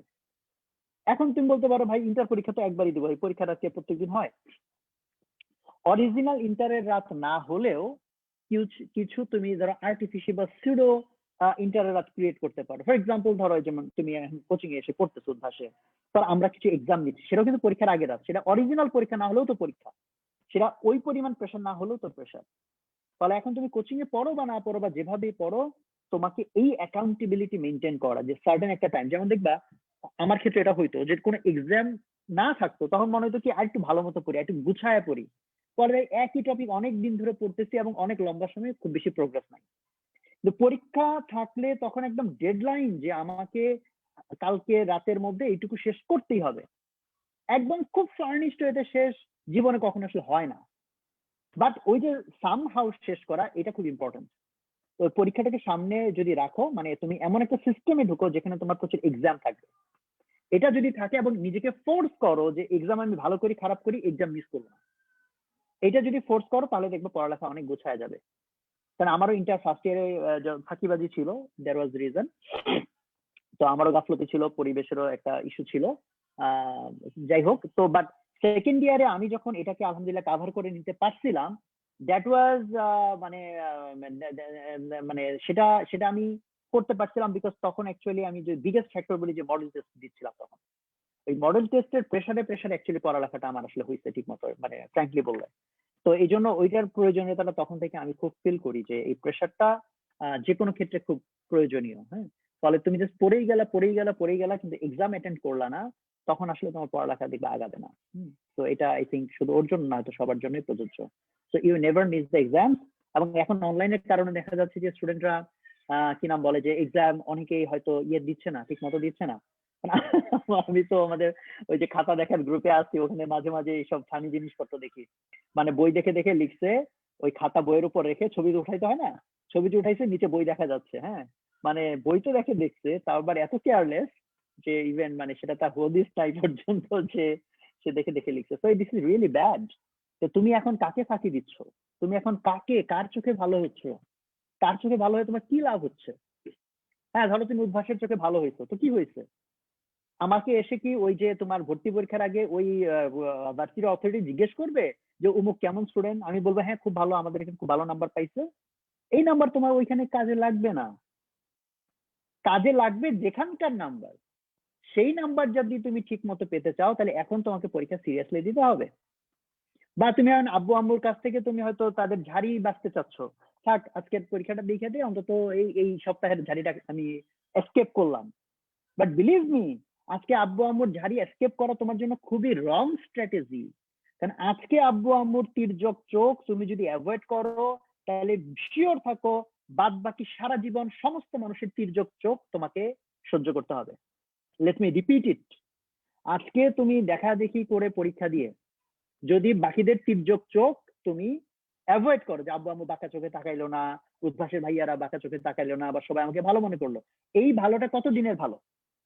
ফিউ মান্থস, মেবি এ ইয়ার। এরপর সারা জীবন যে তোমার পড়ে আছে, এই যে গ্যাপটা তোমার হবে, এই যে ল্যাপসটা তোমার হবে, যার ফলে তোমাকে সারা জীবন সাফার করতে হবে, তখন যে লক্ষ কোটি মানুষ তোমাকে নেগেটিভলি দেখবে, তির্যক চোখে দেখবে, এটার হদিস কি তোমার নাই মাথার মধ্যে? সেইটুকু যদি থাকে, so you need to be serious. Number one হচ্ছে মোরালিটির জায়গা থেকে চিন্তা করলে you cannot do it. Moral সেন্সটা তোমার থাকা উচিত। আর মোরাল সেন্সের যদি ঘাটতিও তোমার থাকে, তাহলে তুমি যদি খুব স্বার্থপর মানুষও হও, তাহলে নিজের স্বার্থ দিয়ে চিন্তা করো যে তোমার তো স্বার্থ, তোমার লাইফটাকে একটা জায়গায় এস্টাবলিশ করা লাগবে, তাহলে সেই লাইফটা তুমি কিভাবে নষ্ট করো? কিভাবে তুমি এটা পারো? মানে কিভাবে? তুমি কি গাধা? তুমি কি বলে, তুমি কি মানে নির্বোধ যে তোমার নিজের লাইফ সম্পর্কে তোমার কোনো সেন্স নাই? তো এই জন্য এই প্রেশার গুলা তুমি নিজে যদি নিজের উপর আরোপ না করো, অন্য কেউ আসলে আরোপ করে দিতে পারবে না। আমরা এক্সাম নিব, তুমি ফাঁকিবাজি করবা, দেন এই করবা সেই করবা, বাট এটা তোমার actually you have to be serious about your life. আচ্ছা, অয়ন প্রশ্ন করেছে যে আমাদের ফিজিক্স ক্লাসে থিওরি অনেক পড়ানো হয় কিন্তু সাফিসিয়েন্ট ম্যাথ করানো হয় না, ভাই আমরা এক্ষেত্রে কি করব? হ্যাঁ, এটা আমি কোন একটা ওরিয়েন্টেশন এটা এক্সপ্লেইন করেছিলাম, লেট মি এক্সপ্লেইন ইট এগেইন। এটা উদ্ভাসের একটা ফিলোসফি, যে উদ্ভাস নিজেকে কোচিং সেন্টার মনে করে না। হ্যাঁ, অনেকে হয়তো এটা জানো না যে কোচিং সেন্টার টিচিং সেন্টারের মধ্যে ডিফারেন্স কি। Let me clarify a little bit. মানে কোচিং কথাটার কেতাবি অর্থটা অনেকটা এরকম যে তুমি কোনো একটা জায়গায় রেজাল্ট ওরিয়েন্টেড, যে তুমি কোনো একটা স্কিল সামহাও অ্যাপ্লাই করে রেজাল্ট আনবা, এটা হচ্ছে কাইন্ড অফ কোচিং। আমি এক্সাম্পল দিই, বেটার এক্সাম্পল দিই, তাহলে হয়তো বুঝতে সহজ হবে। ধরো কোনো একটা বাচ্চা ক্রিকেট খেলা শিখতে চায়। এখন এই যে ক্রিকেটের যে বেসিক গুলা, খেলাটা কেমনে খেলতে হয়, কোন ধরনের বলকে কি বলে, কোন বলের ক্ষেত্রে কোন শট খেলতে হয়, ফুটওয়ার্ক, টাইমিং, এই যে বেসিক গুলা শেখার মাধ্যমে একজন ক্রিকেট খেলার যোগ্যতা অর্জন করলো। এই যে প্রসেসটা, এটাকে বলে লার্নিং প্রসেস, বা এটাকে যে লার্ন করায় তাকে বলে যে টিচিং প্রসেস। টিচারের দিক থেকে বললে টিচিং অর লার্নিং প্রসেস। আর এই ছেলেটা ধরো ক্রিকেট খেলা শিখে গেল, একদিন অনেক ভালো খেলোয়াড় হইলো, জাতীয় দলে চান্স পেয়ে গেল, এরপর তোমরা খেয়াল করবা যে জাতীয় দল যখন দেশের বাইরে খেলতে যায় তখন ওই ওই বিদেশ সফরের আগে একটা ক্যাম্প হয়, ওটাকে বলে কিন্তু কোচিং ক্যাম্প। তোমরা কি খেয়াল করেছো কিনা, পেপার টেপারে দেখবা যে ওই কোচিং ক্যাম্প হচ্ছে। সো ওই কোচিং ক্যাম্পের টার্গেট কি? কোচিং ক্যাম্পের টার্গেট হচ্ছে নতুন করে স্কিল শেখানো না, রেদার তোমার জানা স্কিল যাতে সার্টেন কোনো কন্ডিশনে তুমি অ্যাপ্লাই করে রেজাল্ট আনতে পারো। কথার কথা, তুমি যদি এখন অস্ট্রেলিয়াতে বাংলাদেশ ক্রিকেট দল সফরে যায়, তার আগে কোচিং ক্যাম্প হয়, তাহলে অস্ট্রেলিয়ান বোলাররা স্পেসিফিক অমুক অমুক বোলার কেমনে বল করবো, সেটাকে কেমনে মোকাবেলা করব, ওখানকার ওয়েদার কন্ডিশনকে কেমনে মোকাবেলা করব, ওখানকার যে ইয়ে থাকবে, পিচ থাকবে, সেই পিচকে মানে মাঠ যেটা আবার সেটা সেটা আমি কিভাবে মোকাবেলা করব, ওই যে টিপস টেকনিক গুলা দেওয়া হবে, যে টিপস টেকনিক ইউজ করে তুমি তোমার স্কিলটার মাধ্যমে রেজাল্ট আনতে পারো, ওইটাকে বলে কোচিং। তাহলে যদি এখন জিজ্ঞেস করো যে ভাইয়া কোচিং ভালো না টিচিং ভালো, আমি বলি দুইটাই ভালো, বাট ডেঞ্জারাস হচ্ছে টিচিং ছাড়া শুধু coaching. Let me repeat it. ভালো হচ্ছে লার্নিং যেমন দরকার, এটা তো মাস্ট, এক নাম্বার। আর এই লার্নিং দিয়ে তুমি যাতে আউটকাম আনতে পারো তার জন্য এক্সট্রা আরেকটু, এটাকে কি নাম বলে, যে একটু ইয়ে করা, র্যাপিং করা, হ্যাঁ। তো একটি এক্সট্রা কিছু জিনিস একটু যোগ যোগ টোগ করে জিনিসটাকে আরো মানে প্রোডাক্টিভ বা আউটকাম ওরিয়েন্টেড করা, ওটা হলো কোচিং। তো এটাও ভালো। কিন্তু ডেঞ্জারাস কোনটা? ডেঞ্জারাস হচ্ছে লার্নিং বাদ দিয়ে যদি কোচিং হয়। মানে ধরো তুমি বেসিক স্কিল শিখলা না, সামহাউ টিপস টেকনিক দিয়ে তোমাকে সামহাউ রেজাল্ট আনার জন্য প্রিপেয়ার করা হলো, এটা খুব dangerous. Because most of the case যদি শর্ট টার্মে তুমি একটু একটু রেজাল্ট আনতেও পারো, লং টার্মে গিয়ে তুমি ফেল করবা, এটা অবধারিত। তুমি রিয়েল ক্রিকেট খেলা শিখো নাই, সার্টেন কিছু টিপস টিক দিয়ে সামহাউ কোন একটা ম্যাচে গিয়ে তুমি 20, 30, 50, 100 সেঞ্চুরিও করে ফেলতে পারো, বাট ডেফিনেটলি তুমি এমন কোনো প্লেয়ার হবে না যার এভারেজ খুব ভালো থাকবে বা যে খুব রিমার্কেবল একজন প্লেয়ার। তো এই জন্য টিচিংটা হচ্ছে আসল গোড়ার জায়গা, টিচিং বাদে কোচিং হচ্ছে খুব ডেঞ্জারাস। তো পড়ালেখার ক্ষেত্রে যদি তুমি বলো, পড়ালেখাতে যখন তুমি শিখতেছো একটা টপিক, তোমার কনসেপ্ট ক্লিয়ার করতেছো, বেসিক ক্লিয়ার করতেছো, এটা হচ্ছে টিচিং প্রসেস। উদ্ভাসের মেইন গোল হচ্ছে এটা। বিশেষ করে একাডেমিকে আমাদের মেইন মেজর গোল হচ্ছে লার্নিং করানো, তোমাকে মানে টিচ করানো, তোমাকে বেসিক শেখানো, তোমার থিঙ্কিংটাকে প্রসেসটাকে মানে ইয়ে করা, এনহ্যান্স করানো।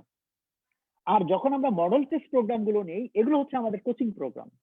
এখানে টার্গেট থাকে তুমি এখন যতদিন যে শিখছো এইটাকে অ্যাপ্লাই করে সুন্দর করে যাতে পরীক্ষার খাতায় গিয়ে লিখে নাম্বার পেতে পারো, সেটুকুর ব্যবস্থা করা। এইটুকু ওকে। বাট আমি যদি তোমার বেসিক টেসিক কিছুই ঠিক না করে দিয়ে সামহাও কিছু চোরা বুদ্ধি শিখাই দিয়ে, আছে এমনি এমনি এমনি এমনি করবা, এটা এটা লিখবা, তাইলে নাম্বার পাওয়া যাবে, এত কিছু শেখা লাগবে না, এত কিছু বোঝা লাগবে না, দাগাই দিলাম, এটা এটা পড়ো, ইত্যাদি ইত্যাদি, শর্টকাট করে টোরে তুমি সামহাও নাম্বার পাইলা। এইটা যদি হয়, দিস ইজ রিয়েলি ডেঞ্জারাস। এবং এটা আমরা খুবই খুবই ঘৃণা করি বা এবং অপোজ করি, কারণ এটার মাধ্যমে তোমার লাইফ নষ্ট হয়ে যাবে। তুমি যদি শর্ট টার্মে একটা রেজাল্ট পাও, লং টার্মে গিয়ে তুমি ডুববা ডুববা এবং ডুববা, ডুবে যাবা। তো উদ্ভাস এটাকে খুবই খুবই ইয়ে করে, ডিসকারেজ করে। এবং আমাদের থিম, তুমি যদি বিভিন্ন জায়গায় আমাদের স্লোগান গুলো দেখো, তাহলে তুমি শিওর হয়ে যাবা। যেমন না বুঝে মুখস্থ করার অভ্যাস প্রতিভাকে ধ্বংস করে। তারপর হচ্ছে ছিল যে যেমন হচ্ছে একই অঙ্ক অনেক নিয়মে করা যায়, যুক্তিসঙ্গত, যে কোনো নিয়ম গ্রহণযোগ্য, লেগে থাকো সৎভাবে, স্বপ্ন যায় তোমার হবে। এই থ্রু দিস মানে লাইন্স আমরা তোমাদেরকে বুঝাইতে চাচ্ছি যে তোমাদেরকে লেগে থেকে তোমার কনসেপ্ট ক্লিয়ার করতে হবে, মাথাটাকে এঙ্গেজ করতে হবে, তোমাকে একজন পাওয়ারফুল হিউম্যান বিং হতে হবে, ক্যাপেবল একটা মানুষ হতে হবে। তোমার সেই ক্যাপাবিলিটি তৈরি হলে সার্টেন কোনো একটা কেসে তুমি কিভাবে রেজাল্ট নিয়ে আসবা, সেটা শেখানো খুব কঠিন কিছু না, ওইটুকু হলো কোচিং এর কাজ। তাহলে আমরা মেইনলি মেজর যেটা করতে চাই, ডেভেলপ, তোমাকে লার্ন করাইতে চাই।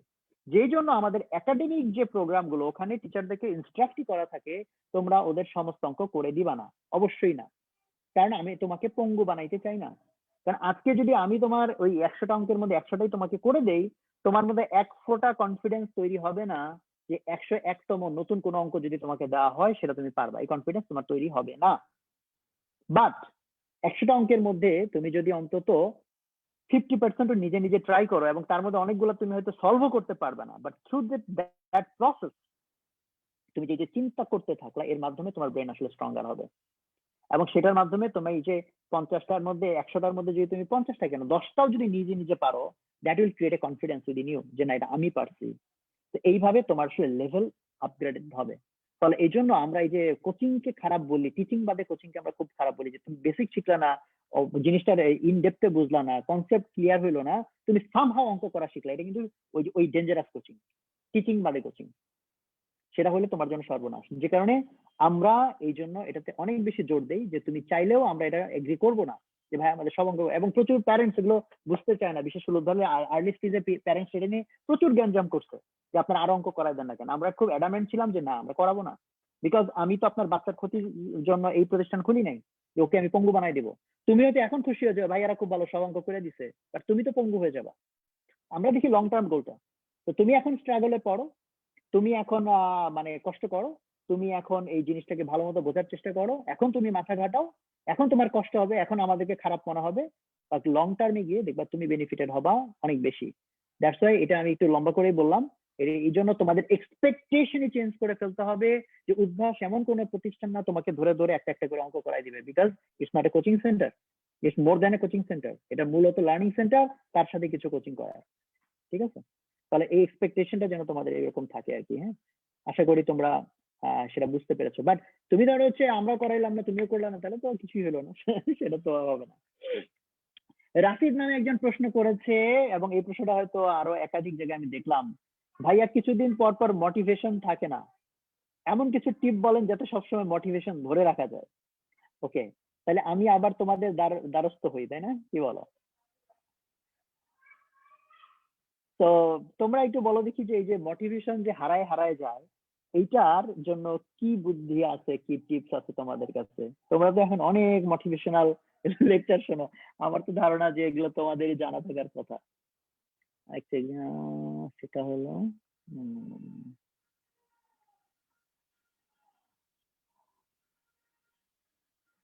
আচ্ছা, self motivation, rechargeable battery video দেখো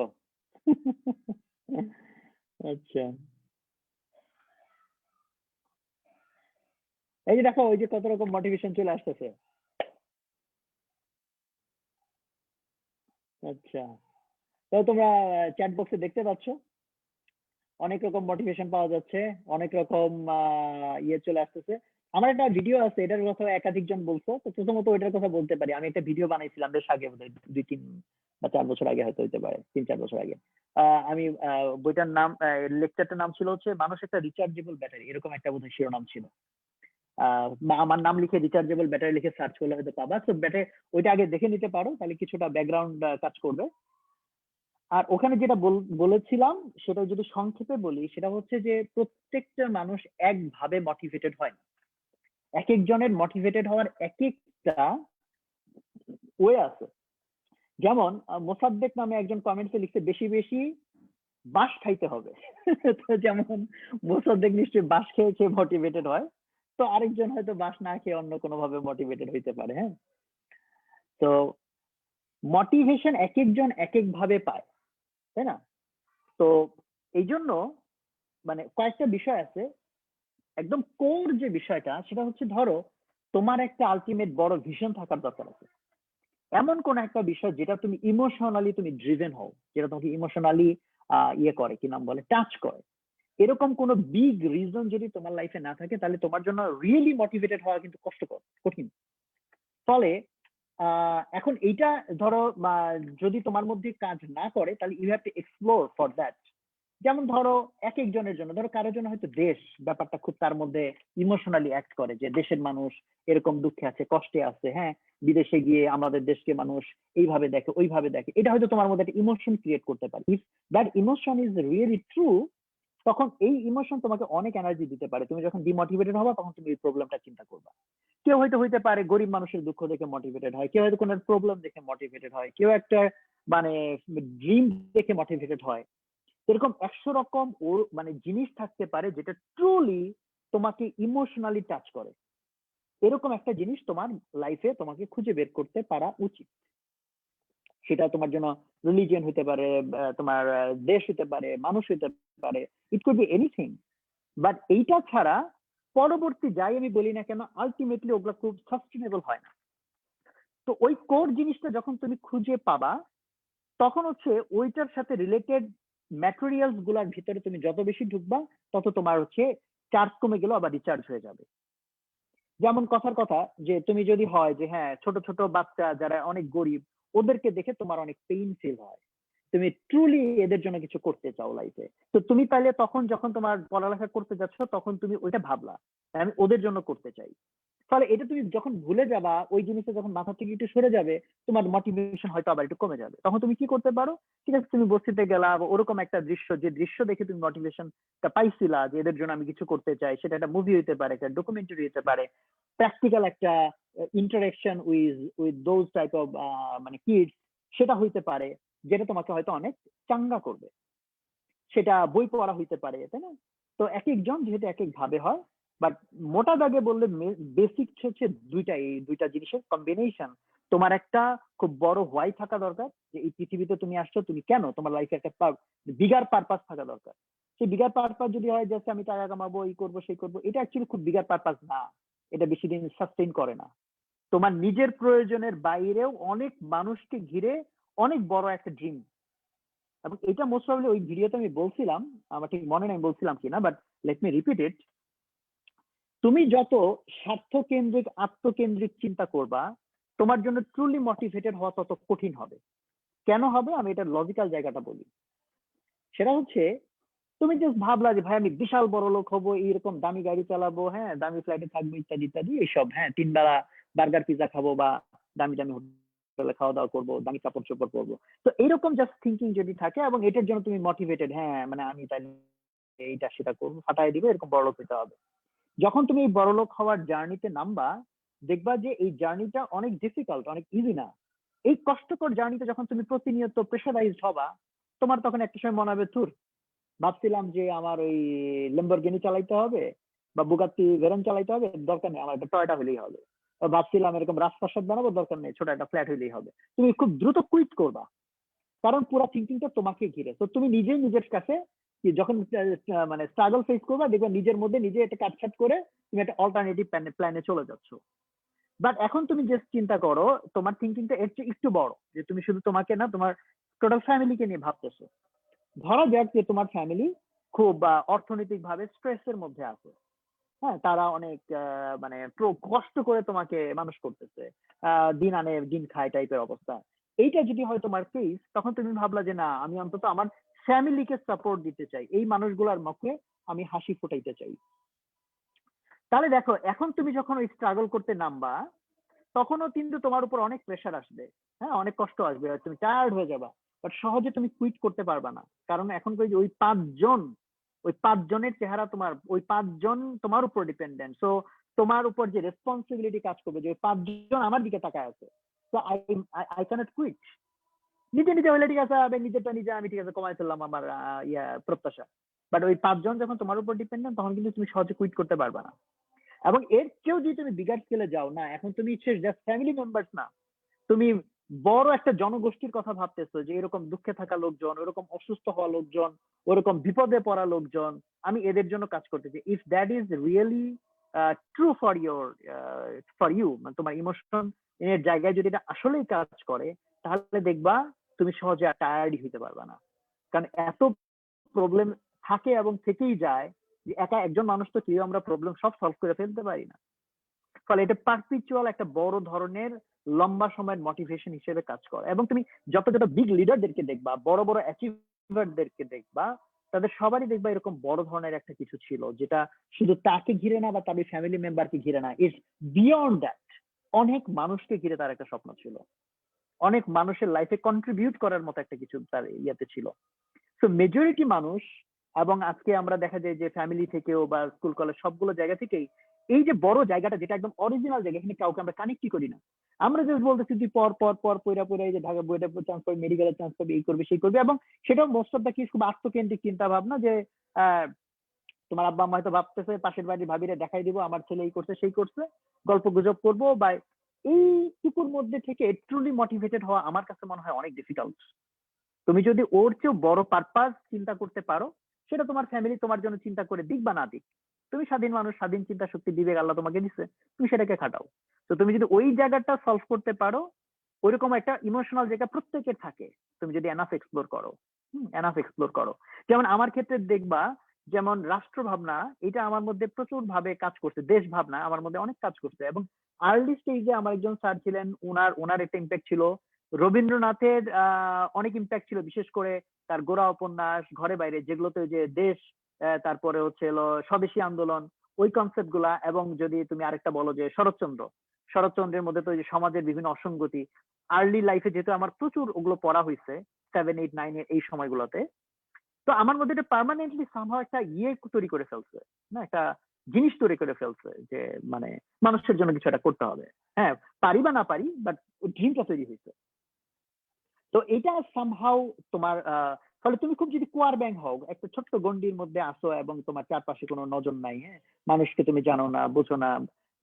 সো যেমন ধরো আমি যে প্রচুর মানুষের সাথে মিশছি আমার আলিস্টি তা কিন্তু না, বাট আমি থ্রু দ্য বুকস আমি আসলে লক্ষ কোটি মানুষের মানে কষ্ট, দুঃখ, দুর্দশা জানার সুযোগ হয়েছে আমার মানুষের লেখার মাধ্যমে। তো that is also N way. তো এইটা মানে একদম কোর জায়গা। এন্ড সেকেন্ডলি ওই জায়গাটা যাতে বারবার তোমাকে কানেক্ট করতে পারো তুমি। সো তুমি ধরো বই পড়ে ওইদের কথা জানো, তাহলে বারবার যদি তুমি বই পড়ো আবার মোটিভেটেড হবা, মুভি দেখে বা ডকুমেন্টারি দেখে অথবা লিটারেলি মানুষের সাথে ইন্টারাক্ট করে বা নিউজ পড়ে তুমি হয়তো বারবার বারবার তখন রিচার্জ করতে পারবা। তো এই রিচার্জ মেকানিজমটা লাগবেই লাগবে, বিকজ মোটিভেশন কখনোই পারপিচুয়াল না, মোটিভেশন সারা জীবন কাজ করে না। হ্যাঁ, এটাকে বারবার রিচার্জ করতে হয়। প্রশ্ন তো অনেক জমে গেছে, আমার মনে হয় আর শর্টকাটে উত্তর দিতে হবে। আচ্ছা, আত্মিক একজন মাইন্ড কন্ট্রোল কিভাবে করবো ভাইয়া, এই প্রশ্নটা অনেক জায়গায় করেছে।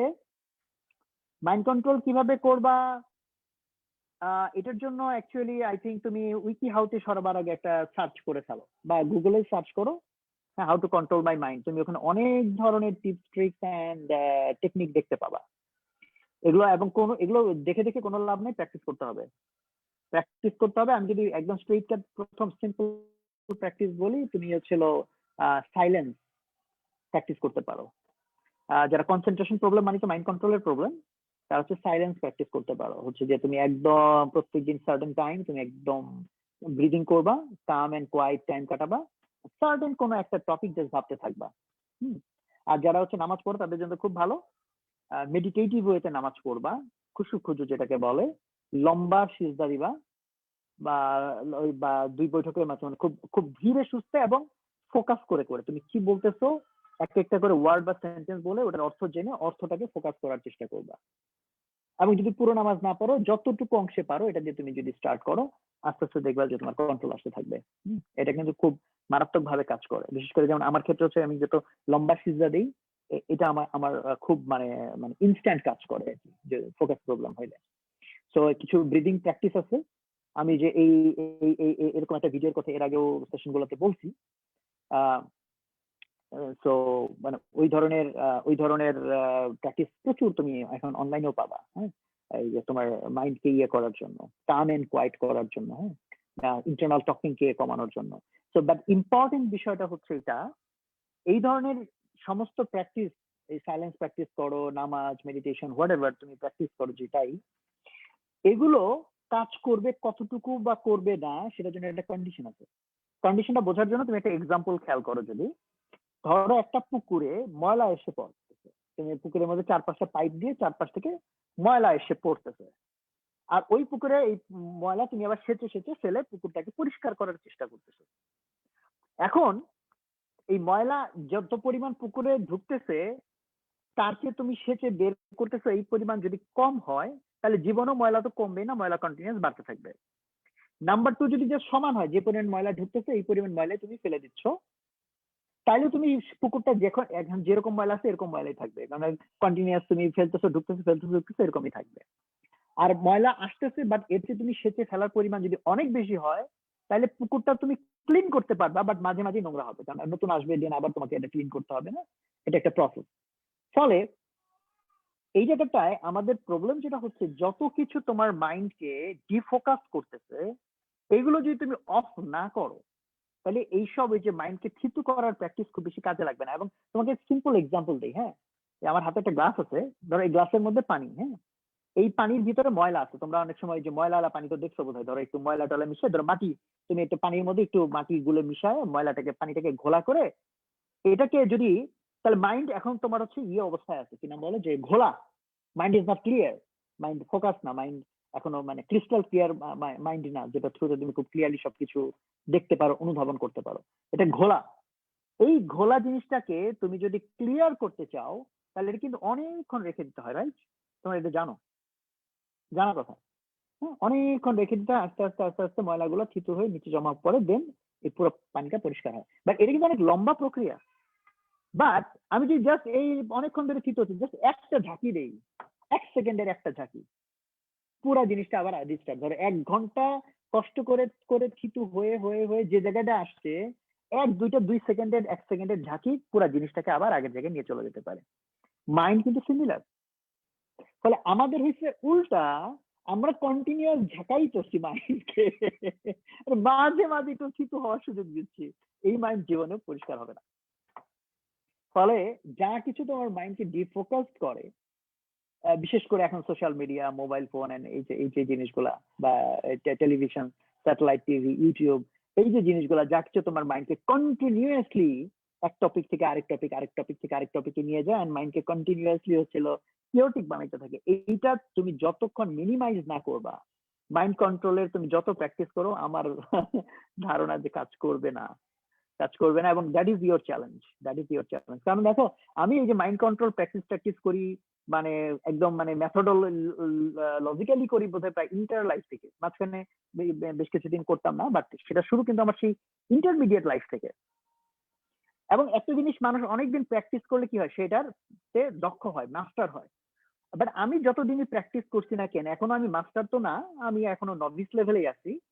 বাট তারপরও যতটুকু আমি দক্ষতা আমার অর্জন করছি না কেন, টিল দেন আমি কিন্তু দেখো যা কিছু আমার মাইন্ডকে ক্লাটার করতে পারে, সেগুলো থেকে অনেক সচেতন থাকি, অনেক সচেতন থাকি। এটার এক্সাম্পল অনেকবার বলা হয়েছে, তারপর আবার আবার বলি রিমাইন্ড করে দেওয়ার জন্য, যে আমি ফেসবুক ইউজ করি না। কাজ থাকলে কোনো একটা টপিকে যদি একটু কিছু ইস্যু থাকে, অফিসিয়াল কোনো ইস্যু, ঢুকে কোনো একটা পোস্ট দেখতে হবে, দেখি, দেখে হয়তো কুইকেস্ট টাইমে আবার বেরোয় আসি। এমন হয় যে ধরো কয়েক মাসের মধ্যে আমি ফেসবুকে ঢুকি না, এমনও আছে। আর এমনিতে পার্সোনালাইজ নিউজ দেখা, পার্সোনাল কাজে ফেসবুক ইউজ করে, ওটা তো বন্ধ করে দিতে আরো 6-7 বছর আগে। তারপরে আমি ইউটিউব দেখি হচ্ছে মোস্ট অফ দ্য টাইম ইয়েতে, কি নাম বলে, অফলাইনে। কারণ অনলাইনে ইউটিউব দেখলে আমি দেখছি যে মানে কোন টপিক দিয়ে ভিডিও দেখা শুরু করি আর কোন টপিকে গিয়ে শেষ করি, এটা কোনো মা বাপ নাই। কারণ ওরা এমন ভাবে এগুলো ডিজাইন করছে, তোমাকে একদম আঠার মতো আটকায় রাখবে। তো ইউটিউবে এখন মোস্ট অফ দ্য টাইম যে টপিক আমি ঘাটবো বলে মনে করি, সেই টপিক একবারে ঢুকে এক্সপ্লোর করে আমি ডাউনলোড দিয়ে ওটা অফলাইন করে দিই। ফলে আমি যে নর্মাল টাইম আমার মোবাইলে যদি ইউটিউবে ঢুকি, ও আমাকে ওই ডাউনলোড সেকশন নিয়ে যাবে, মানে ইয়েতে না, হোম পেজে না। এর বাইরে হলো আমি আমার বাসায় পেপার রাখি না, এবং অনলাইনেও পেপার পড়ি না। নিউজ মাঝে মাঝে পেপার পড়ি, খুব মাঝে মাঝে, অনেক দিনে একবার হয়তো পেপার পড়ি এখান সেখান থেকে। তো বাট সেইটার কারণে দেখা যাচ্ছে যে হাবি জাবি নিউজ আমার মাইন্ডকে যাতে ডিস্টার্ব করতে না পারে। এইরকম ভাবে আমি আরো অনেকগুলো জিনিস মেনটেন করি। জাস্ট কেন, আমার মাইন্ডকে যা কিছু, আর আমার বাসায় টেলিভিশন নাই, এটা অবশ্য অনেকে আহ মানে ধারণাও করতে পারে না। আমার বাসায় টেলিভিশন নাই, এবং অনেক ক্ষেত্রে আমার বাসায় একাধিক বছর হয়ে গেছে জাস্ট বাসায় টেলিভিশন নাই দেখে। তো এটা হলো ইস্যু, যে বাসায় আমার টেলিভিশন নাই। তার টেলিভিশন যখন দেখতাম এক সময় মনে আছে যে আমি এই চ্যানেল আফটার চ্যানেল কেন চেঞ্জ করতেছি, I don't know, just channel after channel change করতে আছি। এই যে কন্টিনিউয়াসলি কন্টিনিউয়াসলি তোমার টপিক চেঞ্জ হচ্ছে। একজন জিজ্ঞেস করছে বাসায় ওয়াইফাই আছে কিনা, আমার ওয়াইফাইও বাসায় ছিল না এই করোনার সময়ে, যেহেতু এখন সারাদিন মিটিং ইয়ে করতে হয়, মোবাইল ডাটা দিয়ে এফোর্ড করা কঠিন। এই করোনার সময় কিন্তু আমি ওয়াইফাই নিচ্ছি, তারা কিন্তু ওয়াইফাই ছিল না বাসায়। আমি আমার ওয়াইফ আমরা মোবাইল ডাটা ইউজ করতাম, কারণ মোবাইল ডাটা ইউজ করলে হয় কি, লিমিটেড একটা ডেটা থাকে, তো একটা ইয়ে কাজ করে, যে আর্জেন্সি কাজ করে, যে না মানে আনলিমিটেড ইউজ করার দিকে যাতে আমরা না যাই। তো এই ধরনের মানে এগুলো আমি কিছু বললাম, এগুলো কেন করি আমি, কারণ হচ্ছে আমি জানি যে আল্লাহ আমাকে আমার যে লাইফটা দিচ্ছেন, আমাকে আল্লাহ যতটুকু যা দিচ্ছেন, আমার মেধা বলো, বা আমার পরিশ্রম করার যোগ্যতা বলো, বা আমার হাত পা চোখ নাক নাক, এগুলো হচ্ছে আমার কাছে একটা আমানত, তাই না? তো আল্লাহ যখন আমাকে জিজ্ঞেস করবেন, এবং হাসরের ময়দানে প্রশ্নগুলোর মধ্যে আছে না, যে তুমি তোমার টাইম কিভাবে কাটাইছো, হ্যাঁ, তো সেগুলো আমাকে যখন অ্যান্সার দিতে হবে, তো আমাকে তো অ্যান্সারটা দিতে হবে যে আমি আমার আমানত তো নষ্ট করতে পারি না। তো তুমি যদি আর আখিরাত পরকাল বিশ্বাস না করো, তো তুমি সিম্পলি চিন্তা করো, তুমি একটা হিউম্যান বিং, তোমার যদি ডিগনিটি থাকে, সেলফ ডিগনিটি, যে ভাই আমি আমার লাইফ থেকে অর্থহীন কিনা। তুমি যদি নিজেকে ফালতু অর্থহীন মনে করো, তাহলে আলাদা কথা। বাট তুমি যদি মনে করো যে না, ইউর লাইফ ইজ প্রেশাস, তাহলে তুমি ইরেসপন্সিবল কিভাবে হও, তাই না? It's my question, how can you be irresponsible? তো আমি এই জন্য মনে করি যে এরকম যারা চারদিকে হাজার হাজার ফাঁদ পেতে রেখে দিচ্ছে তোমাকে আমাকে হুক করার জন্য, জানেন না কত রকম লুক্রেটিভ জিনিস ডিজাইন করে রেখে দিচ্ছে।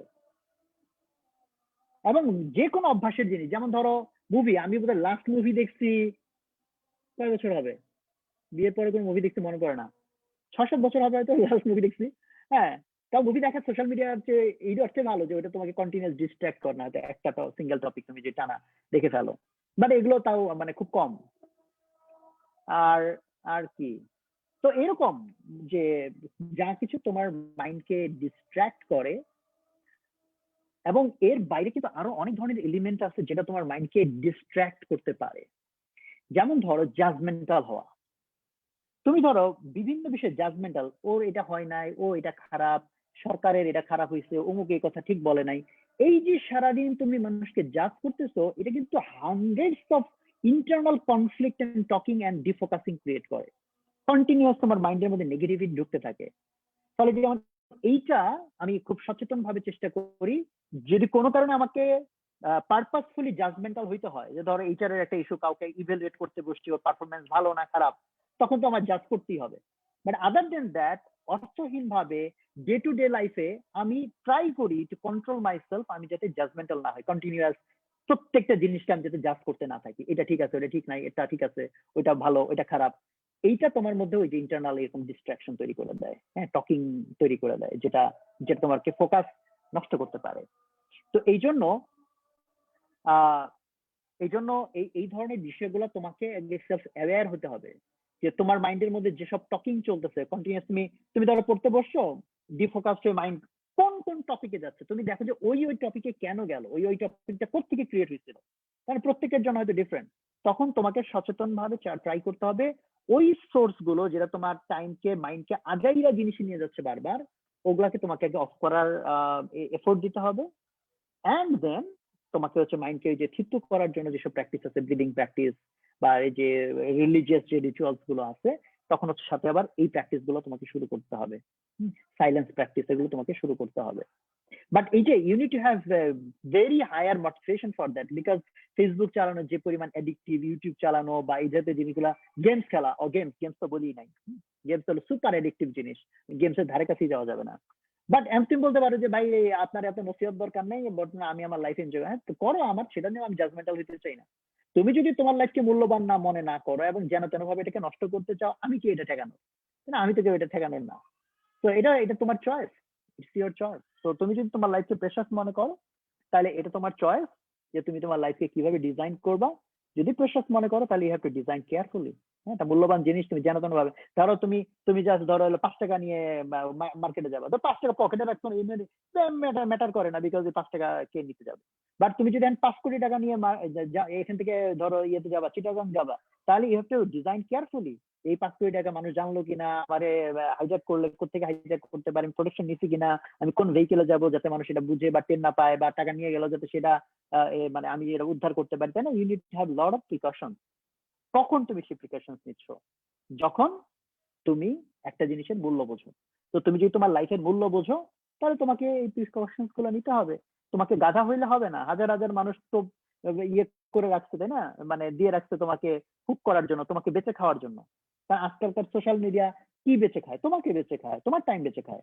তুমি যত বেশি ফেসবুক চালাবা, যত বেশি ইউটিউবে ভিডিও দেখবা, ওরা হচ্ছে সেটার বিনিময়ে বিজ্ঞাপন পায়। তো ফেসবুক এবং ইউটিউব, তুমি দেখতেছো তারা এরকম অসাধারণ কোম্পানি, আমি তারা আমাকে এত এত ফিচার দিচ্ছে, এত সুন্দর ইয়ে দিচ্ছে, অ্যাপ দিচ্ছে, বাট আমার কাছে কোনো টাকাই নেয় না। তো বেচেটা কি? বেচে তোমারে।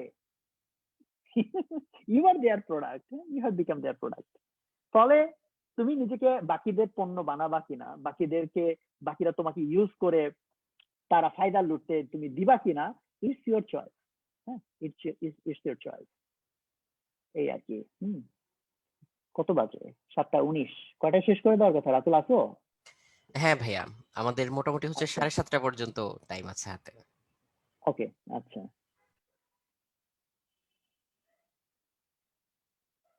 আচ্ছা, তারপরে প্রশ্ন তো অনেক জমে গেছে, 112টা এখানে দেখতেছি ওপেন কোশ্চেন আছে। তো বাছাই করবো কেমনে? রাতুল যদি একটু হেল্প করো, যে যে প্রশ্নগুলো কাছাকাছি ওগুলো বাদ দিয়ে যদি একটু আনকমন কোশ্চেন আমাকে একটু বলো যে ভাই এটা অ্যান্সার দিতে পারেন। হ্যাঁ হ্যাঁ ভাইয়া, আমি দুই একটা আলাদা করে দিচ্ছি। ও আচ্ছা, এইখানে কি অভিজিৎ কর্মকারকে এটা প্রশ্ন, আমি মনে করি যদি কেউ কোনো জিনিসের সাথে রিলেশনশিপ করে তাহলে তাকে টাইম ইভেন কনসেন্ট্রেশন দিয়েও ইজি হয়ে যায়। কেউ যদি স্টাডির সাথে রিলেশনশিপ করে তাহলে ওই স্টুডেন্ট ভালো করবে। আপনি কি বলবেন? হ্যাঁ ট্রু, আমি যে যে বললাম ইমোশনাল অ্যাটাচমেন্ট, তাই না? স্টাডির সাথে অনেক সময় ইমোশনাল অ্যাটাচমেন্ট করা মুশকিল, যে আমার অঙ্ক করতে খুব ভালো লাগতেছে, ইমোশনালি আমি ইনভলভ, ফিজিক্স এর প্রতি আমার খুব দরদ কাজ করতেছে, এটা অনেক সময় হয় না। সেজন্য মানে যদি হয়তো আলহামদুলিল্লাহ, এটা তো খুব ভালো। আর যদি যেহেতু না হয় তাহলে ওই যে বলছি, কোন সাথে ইমোশনাল কজের সাথে তোমাকে কানেক্টেড হইতে হবে। আর ওই কজটা বাস্তবায়ন করার জন্য তখন তুমি নিজেই বুঝবা যে তোমাকে নিজেকে নিজের পায়ে দাঁড়াইতে হবে, আদারওয়াইজ ওই বড় ভিশনটা তুমি ফুলফিল করতে পারবা না, ওই বড় প্রবলেমটা তুমি সলভ করতে পারবা না। ফলে এখন তুমি ভাবলা যে ঠিক আছে, এই যে এত করে কষ্ট, মানে ঢাকা মেডিকেলে যদি যাও দেখবা বারান্দায় লোকজন পড়ে আছে, ট্রিটমেন্ট পাচ্ছে না। তুমি যদি ওখানকার ওষুধের দোকানে যাও, যে দেখবে একটা লোক গেছে ওষুধের দাম জিজ্ঞেস করতেছে, ভাই ওষুধের দাম কত? বাচ্চা অসুস্থ, তার ওষুধের দামটা শুনে বললো যে ভাই টাকা তো আনি নাই। দোকানদার বললো ভাই টাকা আগে নিয়ে আসো, তারপর দেখা যাবে ওষুধ। কেন সে ওষুধ কিনতে পারলো না, ডাক্তারকে এসে বলতেছে স্যার এর চেয়ে সস্তা ওষুধ আছে কিনা, তাই না? তুমি এগুলো এনকাউন্টার করো নাই, হয়তো করলে হয়তো তোমার মধ্যে ইমোশন তৈরি হতো, তখন তুমি ভাবতা না আমি একদিন ডাক্তার হব, অন্তত আমি যদি সারা জীবনে আমার অন্তত যদি আমি 2000 রোগীকেও কম টাকায় দেখতে পারি, ফ্রি দেখতে পারি, so that is my dream. তোমার এই ড্রিমটা তৈরি হচ্ছে না বিকজ তুমি ওই ইমোশনাল জার্নির মধ্যে ঢুকো নাই। তোমার কাছে জাস্ট মেডিকেলে চান্স পাবো, ইয়ে দিব, একটা সেলফি মারবো, হ্যাঁ, এই মোটিভেশন থাকবে না, এই মোটিভেশন থাকবে না। যে জিনিস তোমাকে ইমোশনালি নাড়া দেয় সেই মোটিভেশন তোমার থাকবে। তো সেটা বলতেছিলাম আর কি, আবার আগের ভাইয়া, জায়গায় চলে আসছি। হ্যাঁ, মোস্তাকিম আমাদের কাছে প্রশ্ন করেছে যে হয়তো সবার লাইফ একরকম স্মুথলি যায় না। আমি দেখতে পাচ্ছি যে হয়তো আমার আশেপাশে অনেকের লাইফ আমার চেয়ে স্মুথলি চলছে, বাট আমারটা হয়তো তাদের চেয়ে একটু রাফ বা অত স্মুথলি চলছে না। স্টিল আমি কিভাবে হচ্ছে পজিটিভিটিটা ধরে রাখবো, যে স্টিল আমি কিভাবে পরের দিন আবার পজিটিভিটি নিয়ে কাজ শুরু করব, বা পজিটিভিটি নিয়ে আমি হচ্ছে দিনটা শুরু করব। তো এটা হচ্ছে যে মানে কখন উপরে তাকাইতে হয় আর কখন নিচে তাকাইতে হয়, এটা সবার আগে আগে বুঝতে হয়, তাই না? তো তুমি যখন দেখতেছো বাকি অনেকের লাইফ অনেক স্মুথ চলতেছে, আমারটা চলতেছে না, তোমার চেয়েও খারাপ লাইফ চলতেছে এরকম কেউ আছে কিনা তার কাছে আমার প্রশ্ন। সে যদি থাকো চ্যাট একটু লেখো। তুমি কি মনে করতেছো যে তুমি পৃথিবীতে সবচেয়ে বেশি খারাপ লাইফ লিড করতেছো? আজকের দিনটা তোমার লাইফটাই হলো পৃথিবীর মধ্যে সবচেয়ে খারাপ, এটা কি তুমি মনে করতেছো? তো এটা হওয়ার মানে কারণ নাই এটা হওয়ার সুযোগ নাই। তো প্রত্যেকটা দিন মানুষ কত রকম কষ্ট থাকতে পারে, হ্যাঁ? যেমন ধরো তুমি বলতে পারো যে ভাই আজকে আমার মা মারা গেছে, তাহলে তো আজকে আমি অনেক খারাপ। না, আরো অনেক খারাপ থাকতে পারতাম। তোমার মাকে যদি তোমার চোখের সামনে টর্চার করে করে মারতো তাহলে তুমি আরো অনেক খারাপ থাকতো, তাই না? বা আরো আমি এটাকে আরো একটু মানে এক্সাজারেট করে বলতে পারি। তাহলে আমাদের প্রবলেম হচ্ছে লাইফে তোমার কত বেশি ব্লেসিংস আছে, তুমি এইটা কাউন্ট করতেছো না, তুমি উল্টা কাউন্ট করতেছো কত কিছু তোমার লাইফে আজকে নাই। এইটা তোমার প্রবলেম। এই প্রবলেমকে অ্যাভয়েড করতে হলে you have to count your blessings এবং you have to make it a habit. এটাকে হ্যাবিট বানায় ফেলতে হবে। ঘুমাইতে যাওয়ার আগে লাগলে ঘুম থেকে উঠে তুমি কাউন্ট করো যে আজকের দিনে তোমার যে দুটা চোখ দিয়ে তুমি দেখতে পাচ্ছ, আমাকে আজকে দেখতে পাচ্ছ, তুমি স্ক্রিনে লিখতেছো, তাই না, টাইপ করতেছো, তুমি এগুলো তো ব্লেসিংই মনে করো না। তুমি এখন অক্সিজেন ইনহেল করতেছো, হ্যাঁ, তুমি এটাকে ব্লেসিংই মনে করতেছো না। আজকের দিনে তোমার ভাই কিডন্যাপ হয় না, তুমি ব্লেসিংই মনে করতেছো না। আজকের দিনে তোমার আব্বা আম্মাকে কেউ টর্চার করে হত্যা করে না, এটাকে তুমি ব্লেসিংই মনে করতেছো না। তুমি মনে করতেছো ভাই আমি ভালো নাই। মানে কি প্যাথেটিক থিঙ্কিং। তুমি আসলে অনেক বেশি ভালো আছো, বাট তুমি মানে ওই যে গ্লাস একটু ফাঁকা একটু ভরা একটু ফাঁকা আছে, তুমি যে টাকা আছো ভাই একটু ফাঁকা কেন, একটু ভরে আছে সেটার দিকে তো তোমার চোখ নাই। ফলে দ্যাটস এ প্রবলেম, যে তুমি তোমার রাইট অ্যাটিটিউড মাইন্ডসেট তৈরি করতে পারো নাই।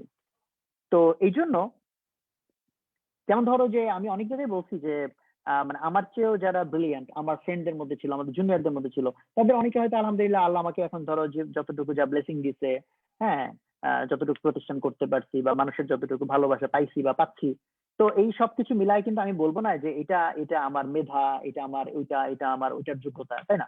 প্রথমত এটা হচ্ছে আল্লাহ আমাকে দিছে, তাই দিছে, আর কিছু না। আর নাম্বার টু, আল্লাহ আমাকে কোন উসিলাই দিচ্ছে বা কোন বৈশিষ্ট্যের মাধ্যমে দিচ্ছে, কারণ সবকিছু তো একটা আল্লাহ প্রসেসের মাধ্যমে দেয়। তাহলে আমি বলবো যে যদি একটা দুইটা মানে শর্ট লিস্ট করতে বলবো, আমি বলবো পজিটিভ থিঙ্কিং। আলহামদুলিল্লাহ আমার লিটন আমাদের দুজনের যে কোনো সিচুয়েশনে, যে করোনার মধ্যে আমরা এমন সিচুয়েশনে পড়ছিলাম যে আজকে আমরা দেউলিয়া হয়ে যেতে পারতাম, বাট ওই রকম ক্রাইসিস টাইমে কিন্তু আমাদের পজিটিভিটি ছিল যে নিশ্চয়ই এর মধ্যে ভালো কিছু হবে, এবং যারা এরকম চিন্তা করে তারা ভালো কিছু ঘটায় ফেলতে পারে। কারণ মানুষ হচ্ছে চুম্বকের মতো, অ্যাট্রাক্ট করে। তুমি যত নেগেটিভ চিন্তা করবা যে ভাই আমার তো ফাটা কপাল, আমার তো দুর্দশা, এই সমস্যা ওই সমস্যা, তুমি যত সমস্যা চিন্তা করবা, মানে এই ম্যাগনেটটা কাজ করে হচ্ছে সমধর্মী জিনিসকে টানে। এই ম্যাগনেটটা এরকম, তুমি human body is a human thought process, human life is a magnet. এই ম্যাগনেট সমধর্মী জিনিসকে অ্যাট্রাক্ট করে। এই যে কথাটা বলছি, এটা আজাইরা কথা বলতেছি না, এটা কিন্তু গভীর উপলব্ধির কথা বলতেছি। হিউম্যান লাইফ একটা ম্যাগনেটের মতো, সে সমধর্মী জিনিসকে অ্যাট্রাক্ট করে। তুমি যত নেগেটিভ থিঙ্কিং করবা, তুমি যত হতাশার জিনিস চিন্তা করবা, তোমার লাইফে তত নেগেটিভ এন্ড হতাশা আসতে থাকবে। এটা এটা ও এটাকে টেনে আনবে। তুমি যত পজিটিভ ফিল করবা, গুড ফিল করবা, পজিটিভ জিনিস চিন্তা করবা, তত তুমি পজিটিভিটিকে অ্যাট্রাক্ট করতে পারবা। তো এই যে ইসলামে যে শিখায় আলহামদুলিল্লাহি রাব্বিল আলামিন দিয়ে শুরু, যে আলহামদুলিল্লাহ বলো, হোয়াট এভার হ্যাপেন্স, তুমি চাইতে এমন ভাবে করো যেটা আলহামদুলিল্লাহ বলতে পারো। তো এইটা কেন, এগুলো মানে যখন মুসলমানরা ট্রুলি মুসলমান ছিল, মানে আর্লি স্টেজ মুসলমানরা, তখন দেখো কত দ্রুত পুরা পৃথিবী মুসলমানদের পরিণত হয়ে গেছে। কেন হয়েছে? বিকজ যখন তারা লিটারেলি, শুধু রিচুয়াল না, লিটারেলি ইসলামকে পালন করছে, যাপন করছে। তো ওই আমি ইসলামকে কেন বলতেছি, যে কারণ ওইটার ভিতরে এটা ইটস ফুল ফুল মানে কোড অফ লাইফ।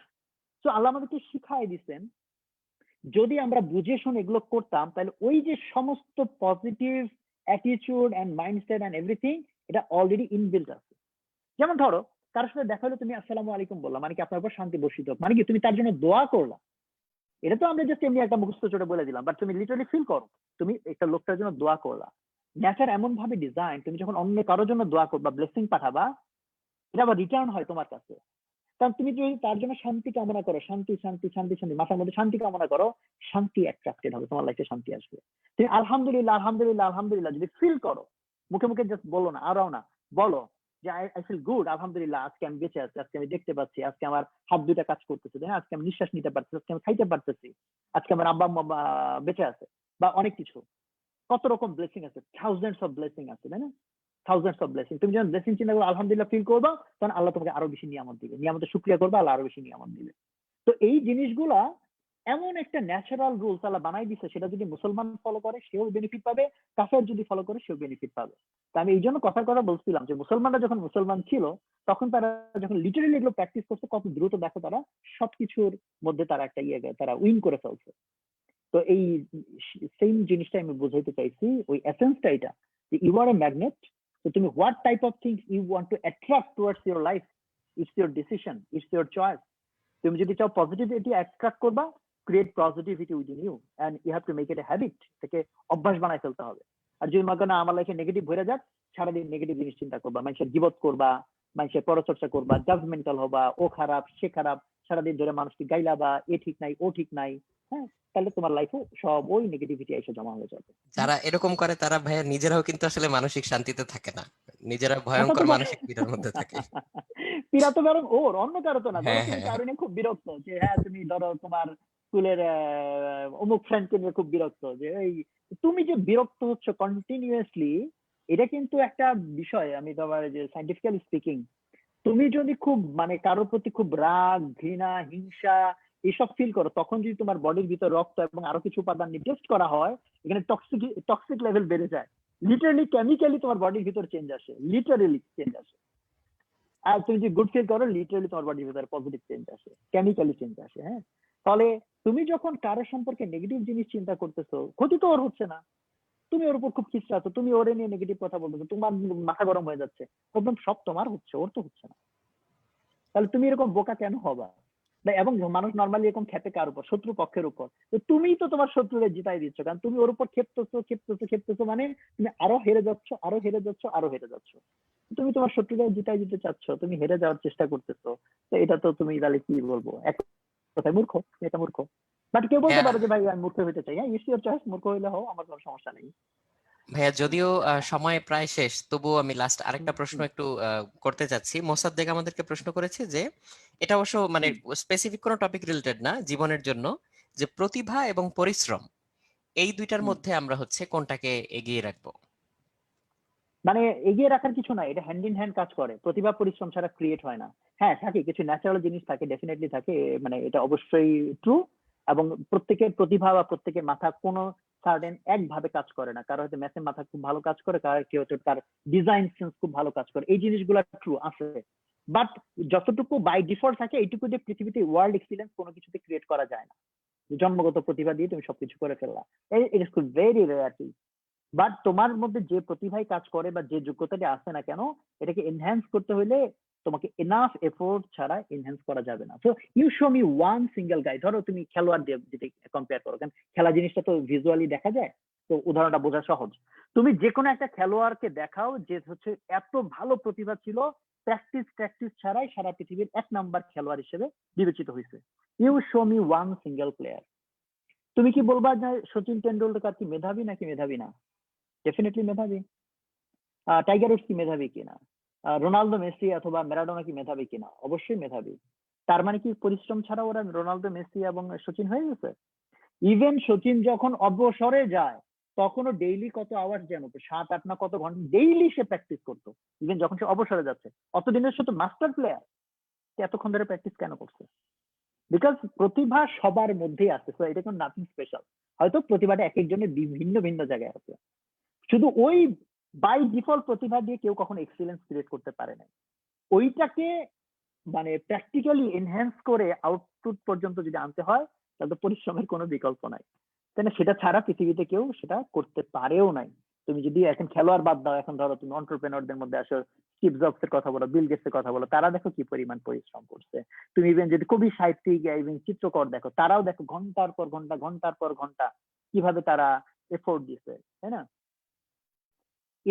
এভরিওয়্যার। তুমি যে যেমন বা তুমি গান বাজনার লাইনে যদি বলো, আইব বছর আমি একটা ওই যে লাইভ পড়তেছিলাম, এমন আছে সে গিটার নিয়ে সারা রাত টুংটাং করছে একটা লিরিক করার জন্য, টিউন করার জন্য, তাই না? They become obsessed hundreds of hours, thousands of hours. এবং এটা একটা থিওরি আছে সুন্দর, আউটলায়ার বইটাতে। থিওরিটা উনি দেয় না, ম্যালকম গ্ল্যাডওয়েল, বাট উনি হচ্ছে পপুলার করছে যে 10,000 আওয়ার্স থিওরি। মানে হলো পৃথিবীতে কোনো কিছুতে তুমি যদি ওয়ার্ল্ড ক্লাস লেভেলে যেতে চাও, তাহলে 10,000 ঘন্টা ওটার উপর তোমার মেহনত করতে হবে। তো তুমি ধরো আজকে ইভেন্ট যেটাতে তুমি খুব ন্যাচারালি ও খুব ব্লেসড ফিল করতেছো না, ফর এক্সাম্পল মনে করো যে তুমি খেলাধুলায় খুব একটা ন্যাচারালি স্ট্রং মনে করতেছো না, স্টিল দেন 10,000 ঘন্টা তুমি যদি খেলাধুলার পেছনে মানে ওইভাবে ফোকাস হতে এফোর্ট দাও, তুমি কাইন্ড অফ ওয়ার্ল্ড ক্লাস লেভেলে চলে যাবে। হ্যাঁ, তো এটা একটা কাইন্ড অফ খুব মানে পপুলার এবং কাইন্ড অফ একটা এস্টাবলিশ থিওরি, বা মানে কনভিন্সড হওয়ার মতো theory. So that clearly shows যে জাস্ট প্রতিভা নিয়ে বসে আছি, পরিশ্রম নাই, গোল্লা আউটপুট লাভ হবে না আর কি।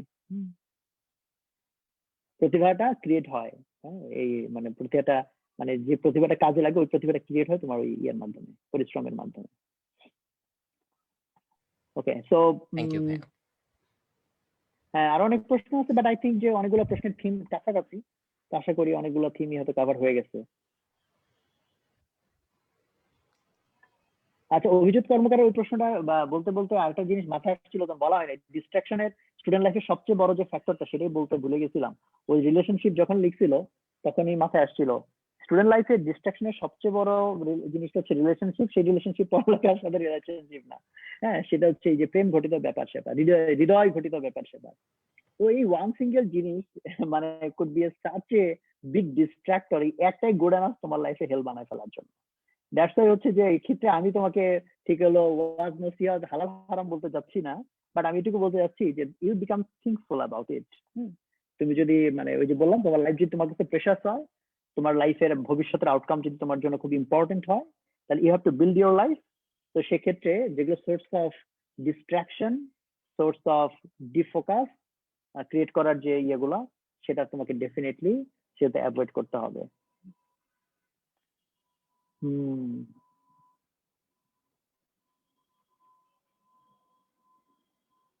তো তাহলে আমি আর সময় বেশি না নেই, ওদের তো আরো অনেক প্রশ্ন আছে, সমস্যা নাই, ভবিষ্যতে আরো ইনশাল্লাহ কথাবার্তা হবে। আর অনেক প্রশ্নের উত্তর অ্যাকচুয়ালি তোমরা নিজেরাই হয়তো জানো, সমস্যা নেই। তাহলে আমি আর তোমাদের সময় না নেই। তো তোমাদের জন্য অনেক বেশি দোয়া থাকলো, তোমরা so that you become serious about your life. তোমরা তোমাদের লাইফকে শুধু জাস্ট নিজের জন্য না, অনেক মানুষের কথা চিন্তা করে, বিশ্বের কথা চিন্তা করে এইভাবে লাইফটাকে গড়ে তুলতে পারো, সো দ্যাট তোমরা হচ্ছে এই ইহকাল পরকাল দুই জগতেই তোমাদের একটা সাফল্য তোমরা ক্রিয়েট করতে পারো। তো তোমাদের জন্য অনেক দোয়া থাকলো, তোমরা আমাদের জন্য দোয়া করবে ইনশাল্লাহ। আল্লাহ যাতে সবাইকে হেদায়েত দেন এবং সবাইকে হচ্ছে আমাদের যার যার লাইফকে মিনিংফুল করার জন্য সামর্থ্য দেন এবং পথ দেখান। আসসালামু আলাইকুম ওয়া রাহমাতুল্লাহ। সবাই ভালো থাকুন। রাতুল, আমি তাহলে লিভ করলাম, তুমি কি জি আর ভাইয়া, কনক্লুডিং কিছু বলবা? আমি আর দীপ্র হচ্ছে বাকিটুকু শেষ করে দিচ্ছি ভাইয়া। ঠিক আছে, তাহলে আমি লিভ নিলাম, সবাই ভালো থাকো। আসসালামু জি আলাইকুম। ভাই, আসসালামু আলাইকুম ভাই, আল্লাহ হাফিজ।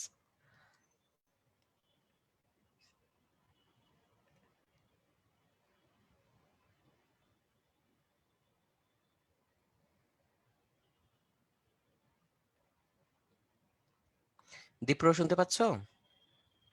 জি ভাইয়া, শুনতে পাচ্ছি। আচ্ছা, তো আমরা তো এতক্ষণ ভাইয়ার কথাগুলো শুনলাম সবাই মনোযোগ দিয়ে। তো যে পয়েন্টগুলো এখানে খোলা ছিল সেই পয়েন্টগুলো অ্যাকচুয়ালি অলরেডি সবগুলোই আলোচনা করা হয়ে গিয়েছে। তো এখানে হচ্ছে উদ্ভাস উন্মেষের বাংলা ইংলিশ একটা স্পেশাল কোর্সের কথা বলা হয়েছিল। তো এটা আমাদের ফিডব্যাকটা নেওয়া বাকি ছিল। তো আমরা হচ্ছে ফিডব্যাকটা একটু নিয়ে নিতে পারি ইন দ্য মিন টাইম। যারা যারা এই মুহূর্তে উপস্থিত আছি আমরা আমরা যদি একটু ফিডব্যাকটা দিয়ে দিই।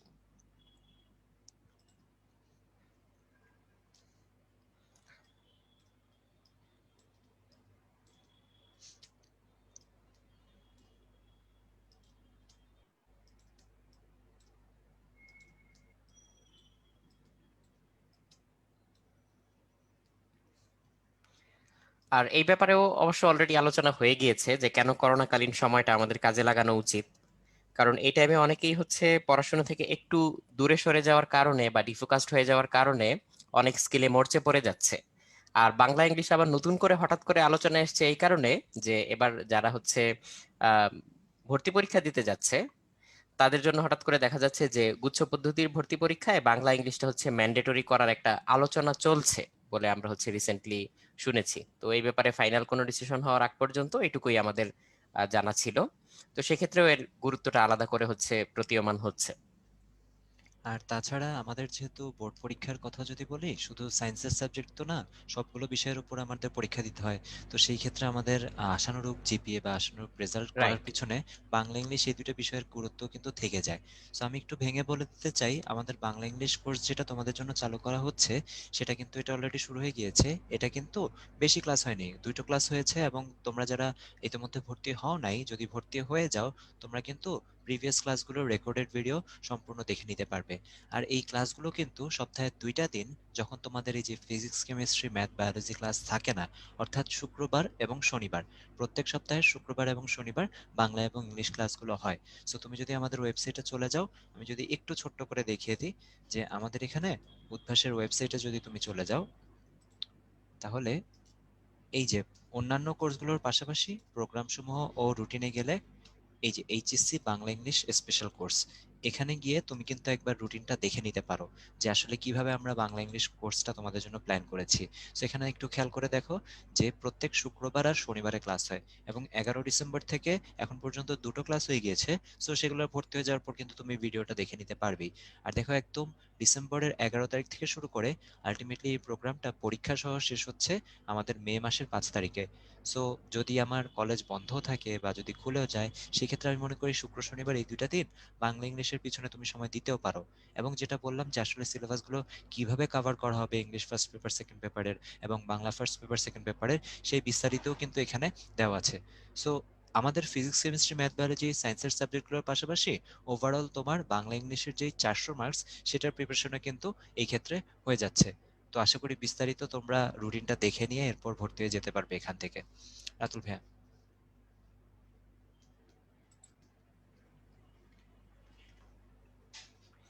আর অলরেডি তোমরা যারা হচ্ছে বেশিরভাগ আমরা দেখতে পেয়েছিলাম যে তোমরা পূর্ববর্তী কোনো না একটা পর্বে অংশগ্রহণ করেছো। তো তোমাদেরকে নতুন করে আমাদের ক্লাস এবং পরীক্ষা পদ্ধতির বিষয়ে তেমন কিছু বলার নেই। তবুও কারো যদি কোনো কোয়েরি থাকে, আমাদের উদ্ভাস উন্মেষ শিক্ষা পরিবারের যে ইউটিউব চ্যানেল, সেখানে হচ্ছে ফুল টিউটোরিয়ালটা পাবে যে এক্স্যাক্টলি কিভাবে পরীক্ষা দিতে হয় বা এক্স্যাক্টলি কিভাবে হচ্ছে আমার পুরনো খাতা বা উত্তরপত্র মূল্যায়ন সেটা দেখতে হয়, চেক করতে হয়।